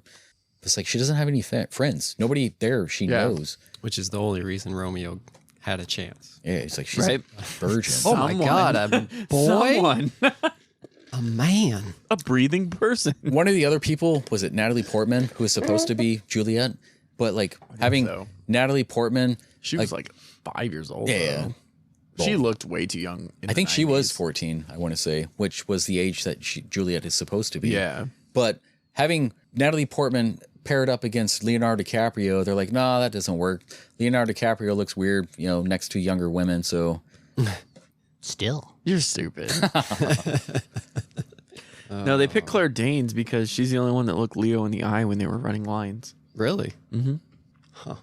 Everyone else was too shy, eh? I guess, yeah. He liked the way she delivered the lines, and it was the only one that looked him in the eye. So after Romeo wipes his face in the bathroom and leads to the fish tank, there's a guy in the background taking a piss. I'm going to say that's from the 12th Night, Sir Toby Belch. Is there really? Maybe. I mean, he's all dressed in the nines like so. No qualms of relieving himself wherever. That's what Sir Toby Belch is. He's just taking the piss, man. It's like, as you do. It's great to be a man. That 100%. Watching You song, Watching You. Nailed it. Thank you. Was playing as Romeo and Juliet look at each other through the glass light, darkly night. Never mind. Darkly noon. Yeah, so don't bring up there was a dark fish in the tank. I saw it. I did. Yeah. See it was floating upside down. Yeah. Well, as fish do. Floating upside. I like that scene. It was only lit by like fluorescent bulbs because they couldn't get like a good lighting camera shot, so they had to finagle it. But you're I was seeing like we've been there doing that to like, okay, John, you got to hold this and balance on one foot while we try to get the light for this shot. Bounce it off this. Reach around. How many times did we do that in Mystery of the Manor? Don't just breathe because we can see your voice. Yeah, every time. It's like it's cold. You'll see your air. Yeah. So Lonnie spent a good what's your name? AJ spent a good time at the Mystery of the Manor in a cage, actually. Yeah. Like, where is he? Did we let him out? We'll find his way. So Fulgencio, he stops Tybalt from pouncing at the side of Romeo. Living up to the name, Fulgencio means brilliance. He'd rather keep the peace in his home. Mean? Ted? Theodore. Wild stallions. Theodore. Yes. If you're female, Theodora. It's very mad. If you're Hispanic, Theodoro. I think Fulgencio is kind of serving twofold here. Like, it's kind of like a keep your enemies close type of thing. It's like he's going to allow this to play out, mainly because he also wants to keep the peace, but he also wants to try to keep tabs on if there's anything going on. But he doesn't really care because he's all drunk. He's dressed like Caesar, another Shakespearean thing. Lady Capulet is dressed like a whore. Fucking you beat me, fuck. Egyptian. Thank you. Cleopatra. More characters from Shakespeare and stuff. Did my heart love till now, forswear its sight, for I never saw true beauty till this night. Romeo hushes under his breath. Boner is raging. You totally just Keanu Reeves the shit. I think it would have been a better movie. Whoa. She's holding hands with Dave over there, and which I don't even know why they gave him the name Dave. Like that's not fitting, is it? I mean, to match Dave Paris. And he's making a jackass out of himself. Paul Rudd. He's like doing his little spirit finger. That's why it reminds me of the Parks and Rec thing. When 100%. Brian said that, oh yeah, I could see that 100%. Yeah, Lady Capulet looking like she's wanting to make out with another one of her relatives. The infamous Holy Palmer's kiss, which I mean, like I was like, that's pretty cool. They got Kid Rock in here, palm to Holy Palmer. Wow. Get out. Oh what? My Come on, so guys. good. Come on, guys. So good. Till then. Palm to palm. That's gonna be stuck in my head now. Palm to palm? Yeah. Or ball to ball? Here's my something else to get name stuck is in your head. Ted. Oh, dude, they're Okay, so low. okay, oh, there you go. So that, yeah, again, that infamous Holy Palmer's kiss. I remember as a kid, I studied that. Like, I'm like, that's good. This is going to drop all the panties. No, I didn't. I heard that same thing when my dad told me I should grow a mustache. That's better than your dad telling you to drop the panties. No, growing a mustache would make the panties drop. It didn't. All the seats are like. It's beards. You gotta get a full beard now. This is the most full beard I can grow. It looks nice. Thank you. I like this guy. As a fellow beardian, looks good. Yeah, where's Justin's beard? I like when Justin had a beard, but he shaved it like a loser. No, like a winner. How many mafioso do you know have beards? All of them. None of them, man. They have tracksuits. That's what you're thinking. Oh, my I'm wearing modern day tracksuits. I like the fact that your pants are not These are pretty subsonic loose. tight. Yeah. These are pretty loose. That's what I mean. Oh. I can't see the outline of your mushroom head tonight. Yeah, you can. I mean, I can see right down them though. Now this is another reason why I sat here. So Romeo and Juliet are kind of crushing on each other, already running around the mansion there. They run into this elevator, which this shot, did you see the making of with that elevator shot? No. That was a prop made for the movie itself. They're not in an actual elevator. They're in like this little, octagon style thing. And they have to keep on raising the walls just to light it perfectly and get the camera going around it. Huh. But it was a very awesome scene. I think Jeremy would have really liked that. Brian? I mean, you asked. Brian. If you asked if we watched the behind the scenes. No. He barely watched the movie. I would not put myself through any more of this. No. So anyways, all right, Tybalt, he's all pissed off, getting all cranky, wants to pounce on Romeo, and Fulgencio's like, oh, fuck you, slaps him, bitch slaps him. You bring this into my house, bitch. Yeah. So they cart Romeo out, and that's when they find out. It's like, oh, she's a fucking Capulet? And he's like, he's a fucking Montague? And he's like, just staring up like a fucking idiot. So the Montague crew and him, they feel like this wave of urgency come over them, and they must make a move. As they're driving out, he jumps out of the car, and they're like, yo, bros before hoes. And dude, he was like, nope, but see you later. And all the security is like, it's fine. And they're trying to tease him, though. They're trying to tease him. It's like, hey, I'm about to go, fuck your bitch, Rosaline. And it's like, he forgot that name long ago now. It's like, he's like, who? Yeah. So your look was accurate. And Juliet's a pervert. So as we see, and Just throwing that out there. What's Juliet's the name? a pervert. The what's in the name speech. She's like, it's not a person or thing or whatever or anything. She's talking about cops. I like how she was like she like came out to the pool or whatever, and she's all talking to her, and he's just like right behind her. Right behind her. Yeah. Ridiculous. It's like, oh, hey, what's up? Fuck. Another continuity issue is like once again, Parks and Rec. Fuck. When he knocked down the some little lantern or whatever thing, the next shot it was kind of back up. I mean, he could have probably had time to pick it back up, but yes. Scusi, don't correct him. I'm correcting everyone. They're crushing both sort of experience, learning the names of each other. They finally about to get wet. Yes. They engage, causing her to shriek and both fall into the pool. She's like, yo, dude. Engage? You're a Scared Montague. the fuck out of her. Hey, I'm right behind you. Yeah, it's like, what's wrong with you? You're like Beetlejuice. I say your name 3 times and I showed up right behind you. But she's like, yo, mofo, you're a Montague, right? How'd you get in here? And he's like, if Line it gets for me in line. your pants, no. Plus, I pole vaulted over here by my gigantic love for you. And gigantic love. It's got that gigantic so he's love. like professing all of this right now. It's like, you guys just met. Not even, like, you have 2 minutes of interaction. They're 14. Yes. That's the thing. Hey, John knows all about it, though. Apparently, getting you it both at 14. Yeah, I was getting it at 14. You're I was both- in love. Me and me Autumn too. were in love. You both were getting it at 12. They would go to the 11. dryer room. My birthday at was the next apartment. week. You know what I was No, getting? that was you and Dawn. You know or what I Dee. was getting at 14? Acne.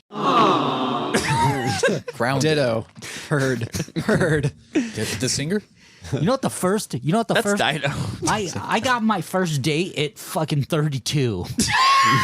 And I got married at 22, so figure that out. Chica, what? Chica? My My wife first did, kiss was 2nd grade, and then my wife didn't even all start dating downhill me from 10 there. years into marriage. it was a gateway. Gateway. Nicole Thomas was a gateway. I've never even kissed a woman yet. Oh, one day. kissed us. Kissed all of us. I was. Kiss. I just like went Wow. through. I had a stroke. Wow. It was kiss sauce. Kiss sauce. That's why Brian's here. Sorry, Brian. You didn't know that. You were here to I get can't fucked. stop it because my hands are tied. Oh, it's only one. No, This other hand is Stop to keep my it. hair in line. You'll say that. So he's like, I swear by the moon. She beckons him not to swear by the moon. A body that takes so many faces, waxing and waning. It's not trustworthy. Like the moon is not a The moon's made of cheese, It is. just like this movie. We knew if it was made out of spare ribs. So before he leaves, he's like, "Bish, you gonna suck it?" And she's like, "Huh?" And he's like, It's like, no, we gotta hide from this security guard. What's Yeah. the line? Are you going to leave me unsatisfied? Yeah. He's like, "Oh, I'm just playing." Yep. That never works, by the way. You wanna That be just boyfriend, generally girlfriend? gets you in trouble. Are you going to leave me unsatisfied? Now? It just Yeah. makes for a very awkward hand job. Is there such thing? Over the pants hand job. Bobert. All right, I'll give you an over the pants hand job. Like they spit in their palm and then just lay it on your jeans? Thanks a lot. Wow. I can almost feel the disappointment. I hate when guys do that. Girls. Whoa. Whoa. Guys have a common courtesy. They'll at least not look you in the eye with the disappointment. Right. Well, if you do make eye contact, it's gay. So, No, if you smile, it's gay. No, if you come, it's gay. well, if you can't see the It's smile. only gay if you come. There's Why no- are you gay? But there's a lot of. Why are we trying to make this You're only gay? gay if you perform the natural obligations. Well, if it's natural, then it's fine.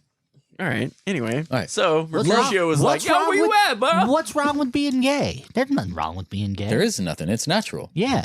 It's in the animal kingdom. So when John puts my cock in his mouth, there's nothing wrong with I'm it. fine with that. Whoa, whoa, whoa. It doesn't go in the mouth. You never go ass First. to mouth. Sorry. Breaking the treaty. Love goes towards love as schoolboys from their books. Meaning, It's the name of my porno. Breaking the treaty. Stupid. The Geneva Convention is what it's called. Anyway, we have been Justin, bring us back. derailed. Yeah, when we're asking Justin to bring us back. did I start this? I don't remember. I don't know if I did. This is your movie. Keep your eyes up here, mister. Love goes towards love as schoolboys from their books. Another line from Romeo. It's a 3-hour Meaning fucking movie. you're attracted to what you're attracted to despite what you are supposed to do. But it could also mean you're so quick to leave school to see your love. And the second part, but love from love towards school with heavy looks could mean that you're dread departing while you break the space longing to reunite. So he's already smitten by this whore. This whore. Shocking. Yeah. Shocking that he's smitten. She was pretty hot. I mean, Yeah. to be fair, she did leave him unsatisfied, so you got to come back for more. Right. Yes. When you're Women are good at rejected, that, you're supposed especially to at insult 14. them, right? Mm-hmm. That's only... Right. That's You doth giveth me blue balls. balls that are blue. Oh, wilt thou leave me so unsatisfied? What satisfaction canst thou have tonight? The exchange of thy love's faithful vow for mine. Yes. Plants are like Hey, life. Yoda. But when you misuse it, you can abuse it. Virtue itself turns vice being misapplied, and vice sometimes by action dignified. Meaning, when you begin to do what is right for the protection of others, it becomes a habit, and sometimes the virtue of the habit is lost. Like a passed down hate from generations, it poisons the mind. So we get this little philosophy, deeper meanings and stuff through Friar Lawrence's shit. So Friar Lawrence is the wisest and sort of sees the outcome long ahead, especially when Romeo confides that, you know, and he comes in, you know, he's like, "Was thou with Rosaline? Where have thou been?" It's like, he's kind of wanting to like confess to me. Did you get your dick sucked last night? Where were you? Yeah, young boy. Yeah, he's like, yo, Young- you get wet or no? Young, and he's like, young man. Romeo or Rosaline, I forgot that name. That name. Where? What was that? It's I have Invisalign. Oh, Sure, that's what it is. He just wanted to go Southern Baptist preacher. I'm starting to get comfortable, Justin. You better. Oh, no. I'm gonna start farting. Oh, another really cool thing about the making of this movie, not so cool for one person in particular, Aldo Signoretti, the guy who did like some of the makeup. Or, Yeah, he got kidnapped by got- gang members. Yes. And they only wanted $300. $300 for that, dude. Wait, How $300 would bucks or 300 pesos? Dollars is American How version. how shitty would you feel about getting kidnapped and they're like, Like we want $300? $300? They Like, returned him for the $300 with What's a the broken inflation leg. of that? And Baz Luhrmann's like, "Well, get back to work." Yeah. Basically, yeah, I heard about like, you that. gotta I work saw to that I was like, $300 off, This bro. motherfucker got kidnapped. Damn. I was always afraid I was gonna get kidnapped and my parents would be like, Take him. Pretty sure all the kidnappers saw why'd you and you you're like, take pass, him? hard pass. So I was like, I'm cute, take me. other few people. Guess who else was considered for this role? For inflation, by the way, Scarlett today's money. Johansson? No. No, motherfucker. That $300 for inflation today would only be $596. Is that if you were kidnapped and that was your? I'd just kill myself. It's like, Is that all I'm worth? do you take dog coins? $300. Jeez. Like, what'd you need? I- $300. Sorry, I'm going to talk about kidnapped your fucking makeup is. I need makeup to pay. artist. From I need gang to. members. I need to pay half my rent. My roommate's being a real dickhead. Were they kids? What are we gonna do? Just kidnap that makeup artist from that set. Break his leg. Who's the easiest to kidnap off that movie set? Oh, definitely that queer over there. He just plays with hair all day. So, anyways, Sarah Michelle Gellar, Jennifer Love Hewitt, Aaliyah, Kate Winslet, Christina Ricci. They were all considered for Juliet. Yeah. Yeah, I know. How would you have rated this higher if Christina Ricci was on this? Yeah. 10? Yeah. There we go. I got it. But she's not, so. Aaliyah would have been cool. I would have liked that. Yeah, she didn't feel like she was ready to step into acting yet at this time. Like she was still doing more music. She just Hewitt wanted to be a queen of the damned later. Yeah, well, this was like, what, 10 years later almost? Was No, it? it wasn't. I thought Queen of the Damned was like 99 or something. Was it? It might have been. I don't know. At least God, 5. if we only had a way to look I'm this looking shit it up. Marlon Brando, he took the part of Father Lawrence, the only person who speaks in iambic pentameter. Pentameter. Shakespeare was famous for writing his stories with such lofty poetry. And I think for me, this is something that I really liked about this because 2002, Queen of the Damned. Poetry is kind of a hobby of mine. And I think it infuses a lot more. It's like, wow, it's fucking beautiful. It's a tragedy, but it's beautiful. It's a beautiful tragedy. It's like, yeah. It's not a habit. Brando actually played in 1953's Julius Caesar as Mark Antony, which Paul Sorvino in here looks, he could be either Caesar or Mark Antony. Fulgencio. The gas station ad, add more fuel to your life. It's another Henry VI line here. I'm just throwing out a little bit more facts here before we get back on Had a budget of $14.5 million, came back with almost 150. That's like 90% of a return right there. Right. Made $11 million on opening weekend. Wow. Yeah. Romeo. Okay, so Romeo shows back up as Mercutio and Benvolio talk of words being said that Tybalt is looking for a fight. Romeo gets his balls broke for breaking the bros before hoes code. You know, when they're back on the beach, they're kind of like making fun of like, look at that Tybalt looking all flashy, and Mercutio and Benvolio are kind of like making fun of him there. The nurse meets them on the beach and tells them if you're planning to on pump and dump, then get the fuck out of here. But he assures her it's for the long run. So I'm trying to translate it. I like the nurse. That was a good character. The nurse, Friar Lawrence. I hated the cop Prince. Prince. Gotcha. Romeo is banished. I didn't mind him. I thought he was. No, he good. was ridiculous. His fault concludes with what the law should end, the life of Tybalt. And for that offense, immediately we do exile him. Noble priest. I will be deaf to pleading and excuses. Nor tears, nor prayers shall purchase out abuses, therefore use none. Let Romeo hence in haste, else when he is found, that hour is his last. Romeo is banished. I think He's so angry. He's just angry black guy in this movie. Both of them? No, he's just straight angry black guy. Dude, like, because his kinsmen are being killed from all this unnecessary It is war. a ridiculous war. This is the third time you've been civil or whatever. Should have been he said. Danny Glover. So I'm too old for this I'm shit. too old for this shit. Romeo's banished, okay? Romeo's banished and I'm too old. Was that Danny Glover or was that Whoopi Goldberg? I don't know. They're like a hybrid. I wasn't in this movie.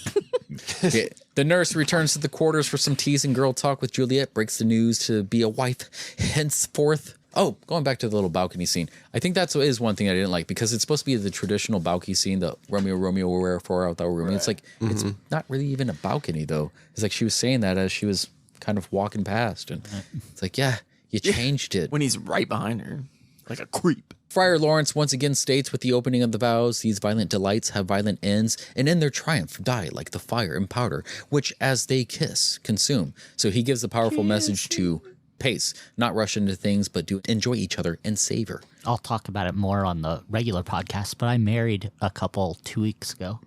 Lucky. Did you? Yeah. I was pretty... You're ordained? Yeah. I've been ordained for 9 years. Should have had him do it instead of Jesse. Yeah. I don't know. He wouldn't have been married back then, so he doesn't even understand. It's true. Huh? He hadn't even kissed a girl yet. Yeah. I still haven't. He would get all wet. I'm wet now. Like you guys can kiss the bride, and he's like, oh yeah. You said kissed a girl, and I came twice. You ever kiss a dude? Okay, Katy Perry. Well, yeah. I kissed Speaking of, yeah. What? So the next scene opens with Mercutio on the beach fishing in the water as Benvolio looks on from a watchtower with an actual storm coming. This is the one that kind of wrecked the entire set. That was an actual storm? It was. No way. It was. That was bullshit. No, it was. It was It an looked actual so storm. fake in the background. I know, but it was real. I think they might have had like some edits. I think they did edit it to make it look more like the wind and the trees and shit like that. There was an actual hurricane that came through and destroyed the set. And that really was Mark Wahlberg's cock in Boogie Nights. So they had to redo part of the set with like styrofoam thing. You can almost see a little bit of wavering and stuff of certain things that looks like it's supposed to be in the background, but it's set people just holding things in camera while they're acting. Lonnie gets a treat for that one. AJ gets a treat for that one. Sour. So I give you a different one every time. Tybalt and crew arrive on the scene, exchange a word, but Mercutio escalates things to the sense of angering the hot-headed Tybalt. It's obvious Benvolio rather keep the peace. I don't think it takes much to anger Tybalt. Not so much. I mean, like, again, he's all about pride, and he doesn't like to be crossed. He hates hell, and he hates peace, and he hates... Hell, again. Yeah, hell again. Yeah, I know. He does say it twice, doesn't he? What a bitch. He doesn't want to be there, but he doesn't hate making out with his aunt. Yeah. Who does? He quite enjoys that. No, Benvolio doesn't want to be there, but his duty kind of sets him there again. So Tybalt insinuates that Mercutio is gaying it up with Romeo. He's like, how are, and that kind of sets Mercutio off. He's like, I know, fag. So Romeo, I might dress like a woman and sing at parties, but I don't like no penis. like, what did you? Whatever gave you that impression, good sir? Hold on, let me take this butt plug out, But and no, we'll have at it. This, you said, John, that you didn't really care too much for Mercutio's, what's his, Pontier, whatever his name is. What is his name is? What his name is? Harold Perrineau. I really like this guy's portrayal right here, his acting right as things are escalating before he gets his dagger. Oh. So it sets him off as he was kind of insinuated to be like gay for Romeo. And you will give me occasion. Could you not take some occasion without giving? Mercutio, thou consortest with Romeo? Consort? What, dost thou make us minstrels? And thou make minstrels of us who hear nothing but discord. Here's my fiddlestick. Here's a soon, consort. Either withdraw to some private place. I don't know. It was more the wandering off and being all dramatic. And I know that's Shakespeare and whatever, but whatever. I had to look him up. He was very familiar to me. I had to look him up to see what else he's Let's watch him in Oz. He was the guy in the wheelchair in Oz. He was also in The Matrix. Yes. Yeah, that's where I knew him from, was The Matrix. Romeo ends up arriving, which kind of calms and leads the anticipation. Abra pulls Tybalt's gun, waiting for their fair duel. So, I mean, usually when somebody instructs a duel, yeah. I do like their weapons, though. Like, Mercutio's weapon has like an open handle. Oh, where you can kind of see the load rounds in it. inside. Yeah. So he's like, turn and draw. Tybalt violently shouts. Romeo responds after a few strikes. I never had injured thee, but love thee better than thou canst devise. Thou shalt know the reason of my love, and so good Capulet, whose name I tender as dearly as my. I'm just gonna play the thing. Okay. Turn and draw! Turn and draw! Turn and draw! Turn and draw! I protest I never injured thee, but love thee better than thou canst devise, till thou shalt know the reason of my love. And so good Capulet, whose name I tender as dearly as mine own.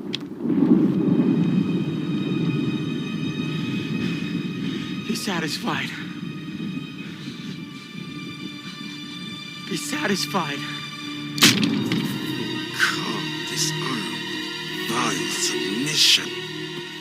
Romeo claims he never initially meant to anger Tybalt. It's all been for love, despite what he might think. And now he has united their names as marriage. It's like he can't tell him outright that it's like, I just married her. Like, I want to love you as like my brother or cousin, whatever. But or it's, aunt. Or no, that's the other way. Not the way he loves his own aunt, but not the way you love your aunt, but I want to love you like I love a cousin. I mean, I'd like to love you like you love your aunt, but like he insinuates something, and Tybalt doesn't necessarily want to accept the truth. So because he has been poisoned automatically by the family, you must hate Montague despite their character. Right. It's like they are evil. That name itself is nothing but bad for this family. So that's what they try to carry out, but that is the poison right there. Mercutio cannot stand for Tybalt's foul acts, like he's kicking Romeo while he's down, and Romeo is calling off he's submitting. He's like, you are a better man or whatever, but it doesn't work. Tybalt pretty much stomps him. Mercutio steps in, and that's when the whole turmoil kind of starts ramping up. The clouds and all this, the wind shaking and all that, like the emotions, I think that was kind of like brought out to this, and then finally he steps inside or in front of a gun, which Romeo sort of like tries to push him off of Tybalt and try to keep the peace again. But it's because of Romeo holding him back that he ends up taking the dagger or glass shard. Yeah, sorry, it was a glass. It was supposed to be a dagger in the dagger in the play. Yeah, this is 90s. We use glass shards now. Yeah. Shanks, as you will. Yeah. Shanks. Not Detective Shank. Pieces of ice. Detective Shank from West Side Story, which is another Romeo and Juliet story. Don't look defeated with an abrasive breath. Dost thou let out breath of thine... What? Dude. He gets on the stage and he pretty much, fuck both of y'all. And plague on both your houses. They have made worms meat of me. A plague on both your houses!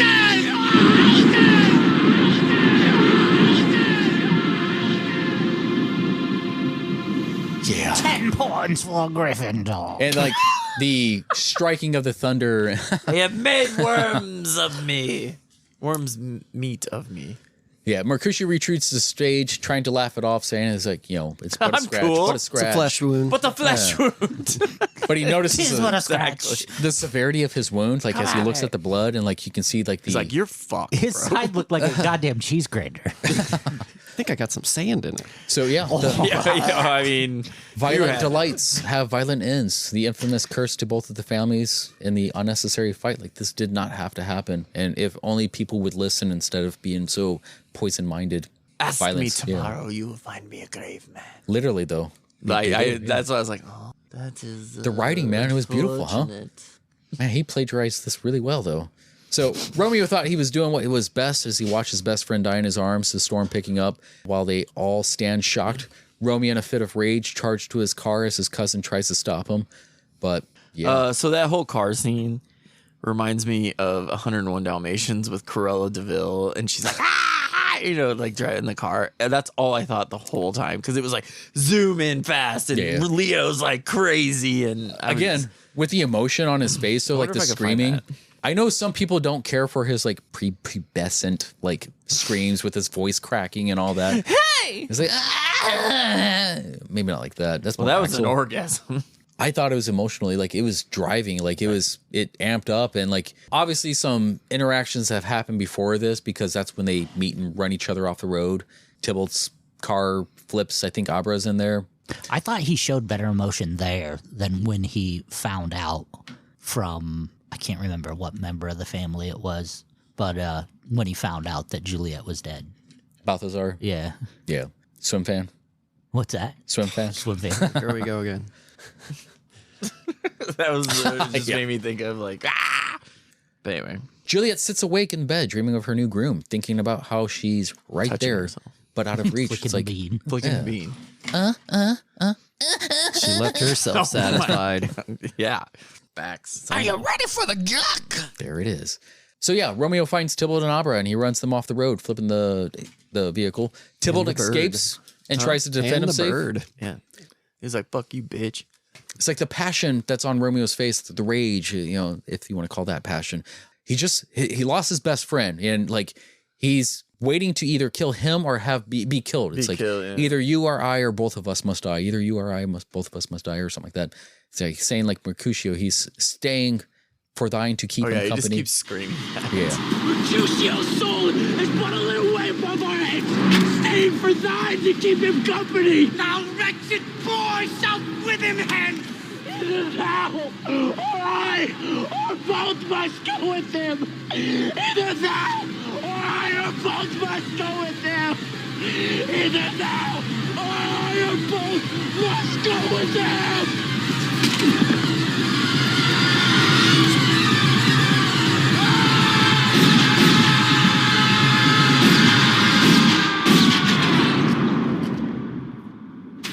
It's like the fucking hate, the acting there. I thought it was phenomenal. You didn't care? Nope. It was okay. The rage and the passion, like the realization, the slaying of Tybalt on the Verona City night, like Romeo with the tears, the thunder bullets. We see that again. That's another, I think it's Hamlet. The bulletin we've seen 2 or 3 times since. The shoot forth thunder. Henry VI, that's what it is. Tybalt climbs the stairs, his rise and his fall. This is also where the civil blood makes civil hand unclean. So I thought this was awesome because it's like the water. We see this everywhere. Like water is an emotional element. It's a prime symbol. We see it throughout. He pours his heart into his journal in the beginning of the beach, the water behind him. We meet between the glass, gazing. Tank, gazing between the water, the playful water when Romeo before the balcony scene, like when they splash into the stuff, the pool. The storm brews as Mercutio was slain, the rain falling, crashing into the fountain as he is slain. And at the very end, let's see, we kind of returns back to the water as like more of a memory, like when they're better times. But yeah, like, and when she throws him off the patio, it's like, get the fuck out of here! Go, my mom's coming. Yeah. Take your shit and go. So Prince asks Benvolio what happened here, and Benvolio, always honest, he tells him what the shit went down. I don't know. It's like I think this was probably one of the best from Benvolio. Could be a crackhead. Could be a crackhead. I don't know if Jeremy's seen that yet. I thought did we send that to him? I don't know. He's got to see it. Anyways, so Benvolio, I think this was probably his best acting when he's talking to Prince there. And he's like, his voice is actually shaking. And it's like the pain and anguish that he's feeling is like, because he saw some shit. Romeo slayed Tybalt and Tybalt, whatever. Like, it's like, damn. I'm almost crying. It's all right, buddy.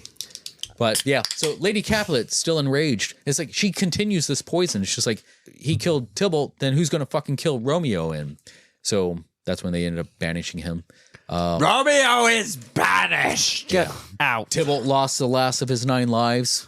Gryffindor. Wait, was that you? Yes. Yeah. So John never seen Harry Potter. What are you talking about? I love Harry Potter. Romeo learns of his banishment and still longs for death. Yeah, I have wands in my house. Yeah, you masturbate with them. So Friar Lawrence tries to plead with him, telling him that it's a good thing because he can still have Juliet if he's alive, but he still wants to die because of Mercutio. So I think there's a lot of rumors outside of this where people actually do buy into the rumor that Mercutio and Romeo. Yes. What? Are you gay? What? Yeah, not Romeo. What? He sure Are you likes gay? the bee. But like he's listing many positives in the current efforts and stuff like that. So which one of you is gay? Romeo only sees the bad in it all. Like he only wants to, like, this is the young, immature mind that's only focused on like one thing at a time. He can't compartmentalize or see the dominoes that start to fall. He's wanting to write himself off as a failure, but it's like he's buying into the stars right there. And like when he defies the stars multiple times in this.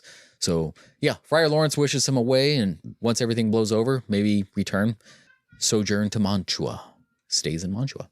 Paris comes to soothe Juliet, but she's at a loss with thoughts of Romeo, though her parents, Lady Capulet and Fulgencio, are convinced it's because she lost her cousin Tybalt. When actually it's Romeo. So Lady Capulet here seems to admit an affair by making it about her. I thought that was kind of quite telling of her. She's like, oh, and I lost Tybalt as well. But yeah, what's his name? Fulgencio. Like, stop being selfish. Yeah. We all lost. Romeo enters her bedroom through the window where they embrace. Thoughts of him being some villain subsides as she smiles and kisses him and addresses his wounds, and they do the little sex scenes. The next morning when they're lying in bed, that was the very first scene that Claire Danes and DiCaprio filmed together. So that kind of like made them more comfortable. I know.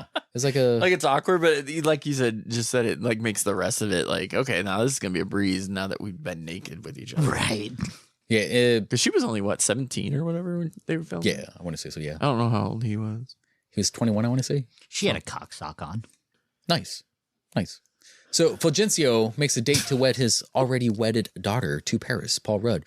Awkward. Romeo snaps awake from a nightmare of when he was slain Tybalt through the heart from his barbed wire heart tattooed on Tybalt's chest. The Nerge barges in and sends Romeo away as Lady Capulet is on her toe. If is correct. He stays, he dies, so he must leave and live and bide his banishment. Juliet receives the news from her mother, and father comes in. You know, like, he's so happy. He's such a dick in this scene. Yeah. And, you know, like, he's like, yeah, fucking do it, bitch. It reminds me of... I put the coat on her. Billy Zane when he's like, you're my fucking fiance, basically. He has very. I see a lot of like Tony Soprano vibes, and I think he did audition. I want to say for Tony Soprano. I got to double check that. I mean, he's in Sopranos, so right. Yeah. But I can see those vibes for sure. Juliet receives the news from her mother, and her father comes in proud just to have the joy slapped from him as she politely refuses. This is a feeling I think most of us go through either as a child or as a parent, where either the child realizes they can't be their own person or the parent feels slighted by their child not doing it that was suggested when it comes to designing their own life. It's like, I know I had that when my dad wanted me to take down like the family business. It's like, no, it's not my thing. You know, like I have another brother who is into it, but he kind of burned some bridges there too. That's going into personal information. But, and even as like, as a parent myself. It's like, and this is where I leave you when they're trying to take over the shop. You know, Jason Bateman doesn't want to take over the shop. He wants to, right. That's you. And you got that's some you. states. Well, hold on. Now I want to know what your family business is. We don't. It's family business. Oh, okay. It's a family business. Got it. Wink, wink. The nod, family nod. business. The family business. What are you hinting at? Concrete. Quickcrete. Yes. Concrete. Concrete's part of it, yeah. Gardening is pretty much it, so yeah. Oh. I think it's like an overreach for Fulgencio's part for being like the man That's who such a weird can name. urge. Yeah, Fulgencio. It means brilliance, man. I know what it Fulgencio. means, but it's Fulgencio and Ted. Like, it just I know it drives me doesn't. nuts. There's the juxtaposition, something that Paul. might be Dave. I mean, Dave. Paul's Dave his real Dave. name. Paul's his real name. But yeah, like being the man who can earn so much and provide so much for her, he feels entitled that she must obey. Thus, why he threatens banishing her from the inheritance. He comes in and is like, "What the fuck, man? You're gonna go marry the astronaut? I don't give a fuck." Because he's an astronaut, he's out of this world. He's not on the same plane. Okay, thank you. Don't act like you're with it, AJ. Well, I left to pee and I came back and this movie turned into astronauts. We switched to The Martian. Oh, good. Okay. 7. I mean, good. So the nurse is the only one who will attempt to comfort her. So if I leave again, will the movie change again? Maybe. Yes. So long And we've then been they here. dropped the ring. Yeah. They dropped the ring into the fire of Sauron. So the thing with her is like she's a worker on the grounds of the Capulet, and she understands that everyone's safety is best if she goes along with the Fulgencio's wishes. So she is being paid by the Capulets. So it's like her words are trying to almost keep the peace within the family. It's like she is biased in a sense. She's not trying to give her like as much as she wants her to be with Romeo. She's like, well, it's probably best to just marry Prince. Yeah. Or Paris. Yeah. Not the cop. The astronaut. Paul Rudd. Yeah. Just fuck the astronaut. Take him out of this world. Ant-Man. So, hey, you can't say that. You don't know that. No, I guess Ant-Man would have been John Leguizamo. No, he's Worm Man because he's in the ground already. No, because he's making out with his aunt. Oh. God. Wow, you guys didn't get that one. The pieces together. We got it now. Wow. He is That was a good one. John Leguizamo as the anteater. The Ant-Man. So Nurse and Friar Lawrence, they're kind of like our go-betweens, the neutral parties to an extent. They have both helped this relationship, and Friar Lawrence will have a better direction since he's not supported directly by House of Capulet. I'm pretty sure there might be some sort of 10% coming his way from both families, but I don't think it's like under anybody's best wishes. Like he's going to do what he thinks is right because of the book says it's right. Right. But Dave Paris is having an exchange at the church with Friar Lawrence, and Juliet enters. There was a line here that I feel is a play on words to Shakespeare's other works. So Paris says, "That may be, must be, love on Thursday next," in which Juliet responds, "What must be shall be," and Friar Lawrence interrupts, "Well, that's a certain text."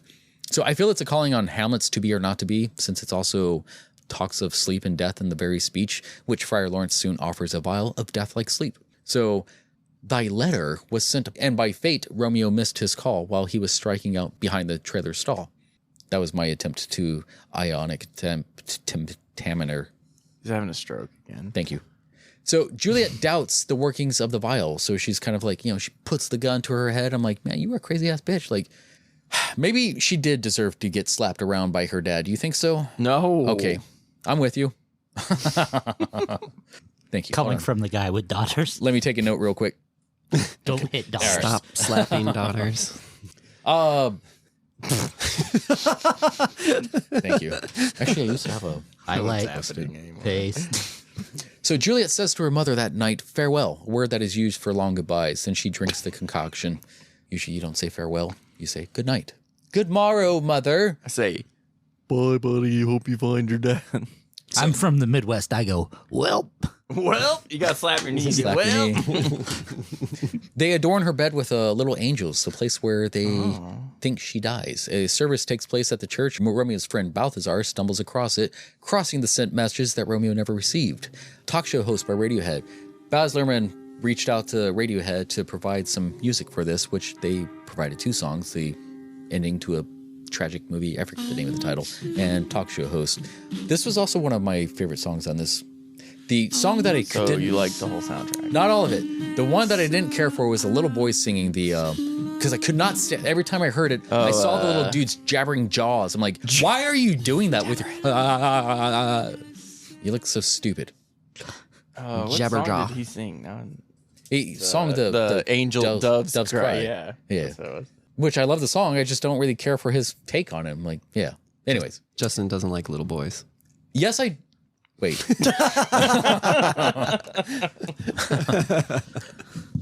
And we're canceled. I fucking love little boys. Don't make Take that shit back. And it's clipped. Damn it. And loop it. I'll edit it. Oh, yeah, that you'll edit. I don't want to look stupid, right? So Romeo's received dreams that tell him the truth, seeing his ending, seeing Juliet revive him, but he seems to be brush ahead of reason. So quick for action, young and irrational. I dreamt my lady came and found me dead and breathed such life with kisses in my lips that I revived and was an emperor. Another sort of beautiful line. He's been sitting face to face with the would-be good message. The mailman came over, the FedEx guy, whatever, left a little notice, like say, we'll come back later. On like a step or whatever. Yeah. I mean, it was planted on the door, but the adhesive kind of like came off, and he's sitting there like smoking or whatever, and like this piece of paper is like right there. And I thought this was an also beautifully shot type of thing where he's walking away from the message, where he steps over it and walks to the vehicle after finding out the news that she is passed, and passes by the mail guy who's trying it again. He's like, yo, motherfucker, I need a signature. That's me so many times. He died the signature. Yeah. Necesito una firma. Anyways, upon receiving the news, he drops to his knees once more. Then I defy you stars again. So. Then I defy you stars! Crossing fate. Quick to grab his gun, as Balthazar was like, yo, my dude, you got that look in your eye again? You're going to fuck some shit up? And yeah, he now doubts asking for the letter from the priest. Wait, what was that note? She dead, yo. Yes. So even the priest... She's dead, but she's not dead, though. Even the priest, sensing some bad reckoning, he requests an update with the delivery service, who reflects an unsuccessful delivery. Balthazar is waiting in front of the Wherefore L'amour sign as Romeo is inside with the apothecary. Helicopter spotlights are shining down. The meaning of love is something worthy of death. So, wherefore art thou, or wherefore L'amour? In the presence of the apothecary, Romeo gazes at the vial. Worst poisons to men's souls are these poor compounds that thou mayest not sell. Literally talking about the poison, but Shakespeare is talking about the compounds of lies, deceit, hate. That's the freely given poison of the mind. Then he takes the spiral staircase down, and I love spiral staircases because it's kind of like a meaning of like growth, or well, just taking steps to the next level, literally. It's also the best way to defend a castle. Moat is good too. Going up a staircase means progress, ambition, and dedication. Take a while to get up. There's great effort to scale something with no destination in sight. Going down a spiral staircase is loss of control, taking the easy way out. And that's kind of what he's doing. He's pretty much taking the poison, is going to his love and trying to off himself for somebody he's only known for 3 days. Yeah, I don't know why he just gave it another 5 minutes. He fell in love with someone else. Or literally 3 seconds. I know. Because she grabbed his hand. Is this his fault, though? Because like he should have just passed any woman there. Also, going back to Mantua, there's all these families over there. It's like, are these all people who are banished too? It's like the little kids playing over there. What the kids do? This is just a banished lot. Yeah. Well, they still gotta fuck. You're right. Well, I mean, once you're banished, you still gotta fuck. I mean, I think you fuck more in banished. You're just born into banishment. They don't That know. sucks. They don't know another world. That sucks. That's their Disneyland. Yeah, like you said earlier, this is the shit I was grown up in, so I like it because it's my shit. Thank you. You might have said it a little more poetically. Unlikely. So Romeo's running around in Verona trying not to be noticed, but he's wearing this Hawaiian shirt. It's like, dude, that dude is change. Yeah, real smart. So he was able to conspicuous. My Hawaiian shirt. They finally spot him, and like he's running up the church steps and stuff, grabs the dude kind of hostage or whatever, throws him off, and he's like, base. Runs into the church. Yeah. Well, because they never followed him in. They're like, oh, we can't go. It's pretty much like... He got us. Was it Sweden? Is it Sweden? Switzerland? It's like nobody goes to Switzerland. It's sanctuary. Yeah. It's sanctuary laws. The cracked door he peers into towards the altar of his lover. A door cracked open can mean a surprise, vulnerability, or breakdown in one's life. If windows are perspective, doorways are transitions. A passage between one place or a state of being and the next. He is quite literally walking into his dream he had that night before he met Juliet, before the invitation he should have refused. Like I said, I think if they met maybe 5 years later, they would have had a successful relationship without killing each other. Dumbasses. Or they wouldn't have, because she would have been all fat and she would have looked like her mom. It's just 5 years. Fat She wouldn't have been. Ate all breads and sweets. So he lays with her as his body warms hers and her life is slowly returning with a few twitches. We see that, but he can't really see that between his tears and his anguish and all that and his depression. Yeah, why didn't he realize that she was still warm? I think he made mention of that it was still warm, like life is still there. That pussy is still warm. Can I get one last crack at your vagina? See, yeah, if he was a little more of like just, a little more sleazy, it was like, well, just one more before I go. One last cup of She would have thy woke breast. up in the middle of it. That's very... He was like, I brought you back with my magic dick. Magic rape. The cometh of thy gods. So he's still cursing the fates, the stars, but he's only seconds away from a temporary happiness because he will be killed on sight if they let him out. Like, I mean, he wasn't supposed to be back there. So if she I like were how he's shooting at the helicopter and he's like, no, hold your fire. Don't shoot back at the guy that's shooting you. That was very Trumpy. That was kind of Trumpy, actually. Don't do it. Yeah, playing your little accordion. Don't do anything. Yeah. Thus, with a kiss, I die. Trump impression. I didn't care too much for the cuts as he's drinking the poison, but the message still, I think. Why? It was like the whole movie. Not really. Yes, it was. Not these ones. It wasn't like the continuity of as far as like where the positioning was and stuff. It's like, I mean, he took it, then it cut to I guess the cut like, looked. The only thing I liked is they made the cut look like he didn't drink it. Yeah. But then she like But he grabbed did. it and was like, "Oh shit, you fucking done that, and you didn't leave me any." Left not a friendly drop to punch me. I'm potched. So the shot of them both on the death altar as she mourns above him, strewn about, another masterful shot. I really like that with That all was the a good candles shot. lit, I'll the give you neon that. That was a good crosses. shot. Yeah. Her Very, cry out. Star-crossed lovers, if you will. Oh, Don't do it. So her cry out, like fucking, it was very powerful. Like the shakiest, saddest, like subtle cry. Like typically we don't get like ugly cries, and like, man, she has an ugly cry. I mean, have you watched The Notebook? I ugly cried the whole time. That's a great movie. That is actually my next movie review. So there rests Romeo's sword, aka gun, on the JC pillow, the Juliet Capulet pillowcase. She turns it on herself like it's the first and last time she's ever shot one of those. Well, I mean, she clearly the last. Clearly going to be the last, unless there's Romeo and Juliet versus zombies. She put it in her mouth and she was like, bang. There is a Titanic bang. too. So.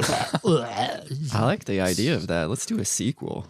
Romeo and Juliet as zombies. Yeah. They do have that. Only if Woody Harrelson runs Don't around take this trying to dream kill away him. from me. There is a Romeo and Juliet-esque movie about like zombies. It has, isn't Beast the zombie? What was that movie? What? Warm Bodies. Warm Bodies. Have I seen that? think I don't know. Maybe I have seen that. It's kind of a reverse. They fall in love and he returns to a human form rather than zombie. I just watched a zombie movie called Uncle Peckerhead. No, you didn't. I did, actually. About a zombie who was a roadie for a band. Oh, who's in that? A bunch of unknown people. Oh, Warm Bodies was on Netflix right now. I was gonna watch it the other day. Is it that good? Amber Heard? Is it good? It was pretty good. I liked it. It was good. I think it is Amber Heard. I can't tell by this picture, but it does look like Amber Heard. Now it's bad. Now I think of poop in a bed. So it zooms out over the lover's body in another masterful shot as it showcases all the highlights of their best moments together in these last few days of their just young and free love, like a star that divided into two that crashed onto Earth and found their way together again. Tragic that a star that fits together so perfectly could be so wrong. That's my attempt of a little bit of poetry in this, so kind of break it up a little bit. It was a good attempt. I think it's beautiful. I give it a 6. I think the final realization on Romeo's face says a lot. I'm glad that they moved that direction because Romeo was not supposed to see Juliet wake up in the actual play. Like he dies and then she finds him, but he sees her. They lock eyes once more before its end. You know? That did make it more meaningful. Yeah, I liked that change. It's Teresa Palmer, change not your rating? Heard by this I mean, I got a 3 for reasons like that. It is otherwise it would have been a 0. Beast. Prince talks about even the lost men because of their war, like I was saying earlier. He's just angry. Don't listen to what he's saying. Well, of course. I mean, he lost workers, man. But then again, he doesn't have to pay them. Well, he has to pay the families probably. There's probably cut labor. Boom. Oh, there it is. Yeah. All are punished, said Prince, as both the patriarchs stand as a loss, realizing it was their hate that turned to this. See what a scourge is laid upon your hate. That heaven finds means to kill your joys with love. And I for winking at your discords to have lost a brace of kinsmen.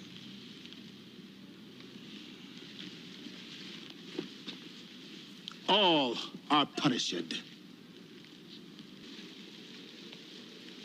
All are punished!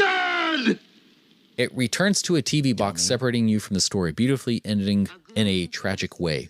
I like how they circle back on certain things where it's like in the beginning, it pulls you into the TV, you're into the story, and at the end, they kind of close it and then they pull you back out. It's like, you have to close it now. And it starts with the same exact line I started the review with. Yes.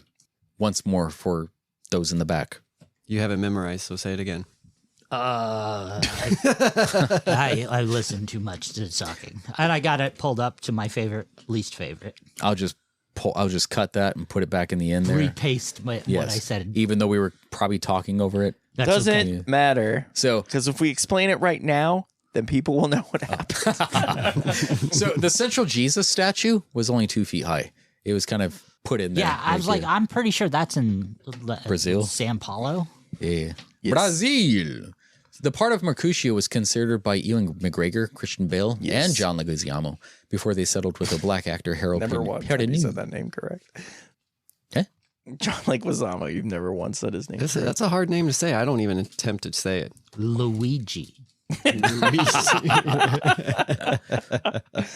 I was actually going to pick another John Leguizamo movie. What is this, like our 3rd or 4th John Leguizamo movie? Because you had the menu. Yeah. What was the other one? There's this, the menu. What was the other one? I don't know. I was asking. Good question. I thought you guys in the menu said that we had seen 2 John Leguizamo movies. We did. Doesn't mean they were right. Fair. I can check in a bit, but yeah. So, secret callbacks to Shakespeare's other works. So, the sign that says A Merchant of Venice. There's a song that quotes the line from Merchant of Venice singing Pretty Piece of Flesh. That was another good song in there, in which the Montagues gang sing along. When the Capulets arrive, Tybalt, Abra, and Petruchio, Abra speaks to the nuns saying double, double, toil and trouble as a Macbeth quote. Romeo himself is dressed as Joan of Arc. That was originally where that came from. Yes. It wasn't. It was from the witches from Macbeth. Yes. Another Shakespearean non-Romeo and Juliet quote on the sign with the guy relaxing his feet, originally by Prospero from The Tempest. Such stuff our dreams I didn't made. realize how loud that was. The train? Yeah. Oh. That probably came through. What does Prospero mean by what stuff his dreams are made? He means that life is an illusion and a fleeting one. Eventually, everything that one knows, including that which is going on within the play itself, and the life of the audience, members and readers, is going to fade away. Much like the movie, how it fades back. Man, I have a few other notes, but I think I'm just going to skip the rest of this because this is a long-ass review. And we got another podcast to record. So go ahead and tie his hand back up. Oh, so yeah. What would you change? I would change Valley the Girl, dialogue. West Side Story, 10 Things I Hate About You, Twilight. These are all like... She's the Man. Was that really? That 12th Night. Oh. All right, okay. That's a good movie. I'll fight anyone. Everyone? She's the Man. Early Amanda Bynes was awesome. Late Amanda Bynes is awesome. No, I remember she's a crack whore now. She's just a little bit more cracky and a little bit more horror-ish, but... Just a little bit. Ooh, have you seen a little bit more? Did anybody follow Britney Spears' Instagram? Somebody let her out with like knives? dancing with some. Yeah. What is that? Just need to replace that with like fucking flaming sticks, and she'll be like every hippie now. She's out of control. Wild. There was something I wanted to make mention. So the kiss at the very end, where it kind of closes on the credits of this movie, Romeo plus Juliet. I think that is what they saw when they gazed into each other's eyes through the water on the other side of the men's room. I think so. Very romantic. Bow to bar to bang to bang. So who's got next? John. Hold on. Oh, I sorry. am looking. Fuck, where was that theory I had? Was it? Is the priest the bad guy? No. No. Because yes, he was all priests are bad guys. I mean, if he had stopped this at the beginning, he could have. He could have. If we took movies, He made all the batshit plans. The though. nurse as well was instigating. If we took Sort all of. the movies, But she came and back. took Sorry, they were on the side of love, guys. There were also Fuck you guys. 14-year-old kids. Hey, Yes, well, he was it was trying a to marry different them time. It was and 1996. It's I like, mean, hey, that is- babies. we do have to think. how People in the 90s time. got married when they were young all the time. True. Well, and we do have to Don't think. you point to it. Aaliyah. I'm when pointing this- to an Aaliyah sign for people who don't know this. That is might have not been a under Bieber duress. song. Would have been Juliet. Scarlett Johansson. Yeah, she might have been kidnapped. I think this is my theory. I think that Friar Lawrence could have been the bad guys because when they made mention You will of not wanting convince to me. marry Juliet or whatever, Nope. he's like, "Oh, I can fucking unite the houses, and you guys can stop your bullshit." But See? Trying to be good. yeah, but it was his plans, and then he made some batshit crazy plan. It's like this thing will fucking make you look like you're dead, and then everybody can react how they will. And I'll send He you a didn't- letter instead of sending a person to go tell you I'll like rely what on- happened when you found out he died. Send a sparrow. You know what I mean? To wither thee. So it was his plans to try to unite or to unite I'll the send families. a Facebook invite to the funeral to you. Yeah. Liked. I see what you're Sad saying. for him. It could. Yeah. I mean, Nope, not bad guy. You're not convincing me. He was on the side of love, and I love him. well, I don't think he was a bad guy. I think he Why was not? trying his best. He's not going to heaven. He's got a big ass tattoo on his back. He If said you got a 4 tattoo, Hail you Marys. can't go to That's all you heaven. have to do to go to heaven. Jesus had piercings. Everybody can go to heaven. It doesn't matter. Well, I mean, Jesus when, had a when you Prince get Albert. pierced onto a cross, I don't know if that counts. You can't. It does.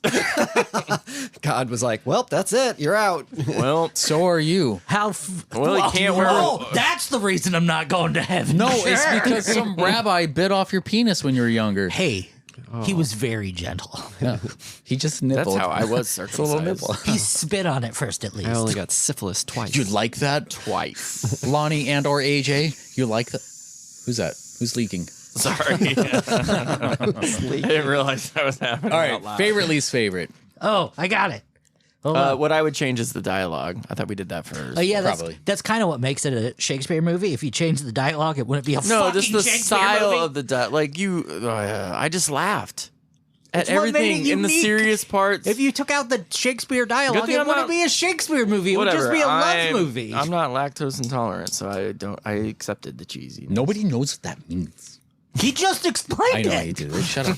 Shut up. I was trying to I'm help you out. angry. I'm riled Brian up. Smiley's in. By the By way.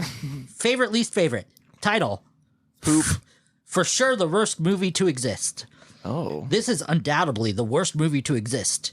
Anyone defending it or saying it's good, well, they must escape from the mental institution. This movie was so Facts. awful, I wanted to throw up. 1 star. I've never. Did you write that, Brian? And this is from Money Penny Charlie. What's his other terrible movie reviews? Oh, let's see. Oh, I can bring some up. So I'll read one while he's looking up this real quick. He did Oh, he's probably found it. Terminator 2 Judgment Day. He did Ozarks. What do you give these? Spider-Man No Way Home. What do you give Terminator 2? This is how you know if a person's a real or not. He didn't give it a score. Oh, well, what the fuck is he doing then? I got one from number just like 6. Fans of Shakespeare and good movies, stay clear. This is possibly the worst movie ever made. First off, the camera zooms in and out so much you can't tell So what's much. going on, and it's enough to give one motion sickness. This ruins the movie by itself. Second, they do a freeze frame of each actor to introduce each character, a la the good, the bad, and the ugly. I thought it was kind of a cool, like a Sergio Leone. I don't movie. mind that. That's whatever. Third, the acting is incredibly awful. Pete Postlethwaite is basically only competent actor. The cameo by M. Emmett Walsh is blasphemous. Everyone else deserves to be in the limit of a movie. Fourth, there's a music number that made me want to end it all right then and there. However, this movie has one thing going for it, the script. It was basically unadapted from the play. However, the way it was visually handled is enough to make Shakespeare roll over in his grave and over and over and over. Baz Luhrmann, when he was taken with this movie, like his motivation was like, since Shakespeare always wants to make things so well and, you know, overdone or whatever, how would he make it in today's age? And this is kind of what he did. I mean, he took a swing at it. Yeah. If that's the one thing I thought he hit it. If I was going to change one thing with this movie, it would be the director, though. I just hated his. I love the whole style. His vision. It's very MTV-esque. Yeah. So this is how I watch my porn. It's very much like this. If I watched a porn like this, I would uninstall my computer. Why? Uninstall my computer. I don't know. You can do a cum so quick. A cum so quick. You can do a cum. I come so quick. Oh. Then you can get on with things, like watching a movie review. Oh, come on. All right. Any other? Nah. What would this is the things that you would change? Kind of also in the intro there. I kind of liked it. I don't know. There's even the minor things that I know were mess ups. It's like, fuck it, keep it in. That's kind of what I like about certain movies too. It's like even the things that we have done. It's like, I know this was fucked up, but you know, fuck it. It was fun that day. Whatever. Keep it in. I think the best thing to sum up this movie for me is there's a good movie in there somewhere. Right. And this is the early DiCaprio chops and all that. Yeah. Claire This Danes is before he became... Claire Danes was actually supposed to be fucking Titanic. Rose? Yes, Rose. Oh, really? Awesome. Bella, yes. But because she knew that DiCaprio was attached to this, she stepped down because she didn't want to just remake the movie again. Yeah, And that's fair. Yeah. Is like Claire Adam. Danes still in anything? I fucking haven't seen her since that Christmas movie, The Family. I thought there was a TV So- show, like a Netflix TV show or something. Probably. That she did. Hold on. I have her. Let Let me text her. me Let me text her real quick. Oh, My okay. So-Called Life. Full Circle miniseries 2023. The Fleishman is in trouble. The Essex Serpent. She's been doing more TV series lately. I looks think like. everybody Homeland. is anymore. She's in Homeland. Oh, yeah, I forgot about that. Portlandia. Nothing I'm familiar with. Portland, I guess I watched Portlandia for a little bit, but I fell out of that. All right. Anyways, yeah, it was an attempt. Fuck. Sir John, It was something. you got the next review? Yeah, so our next one's going to come out around Halloween, probably a little after. So I picked, last year Lonnie yelled at me when I didn't pick a Halloween-themed movie. Yes, I did. And I will Facts. continue to. Oh, that's... For that year? Well, you picked a drama. Didn't you? What'd you pick? I don't remember what I picked last time. Was it the other guys? Or the No, No. the nice guy. No, Nice I think it was, maybe it's Death of Smoochie. I don't remember. It wasn't. I wouldn't complain about that. It was something shitty, though. You don't say that. Don't say that. We'll figure it out. Anyway, so I scoured some of my favorite spooky movies, I guess. It is categorized. And I think, AJ, you're going to touch on that in our main podcast, right? I'll touch on whatever you want. Yes. All right. So I decided that we are going to do 2005's The Skeleton Key. Huh. Hey, okay. With Kate Winslet.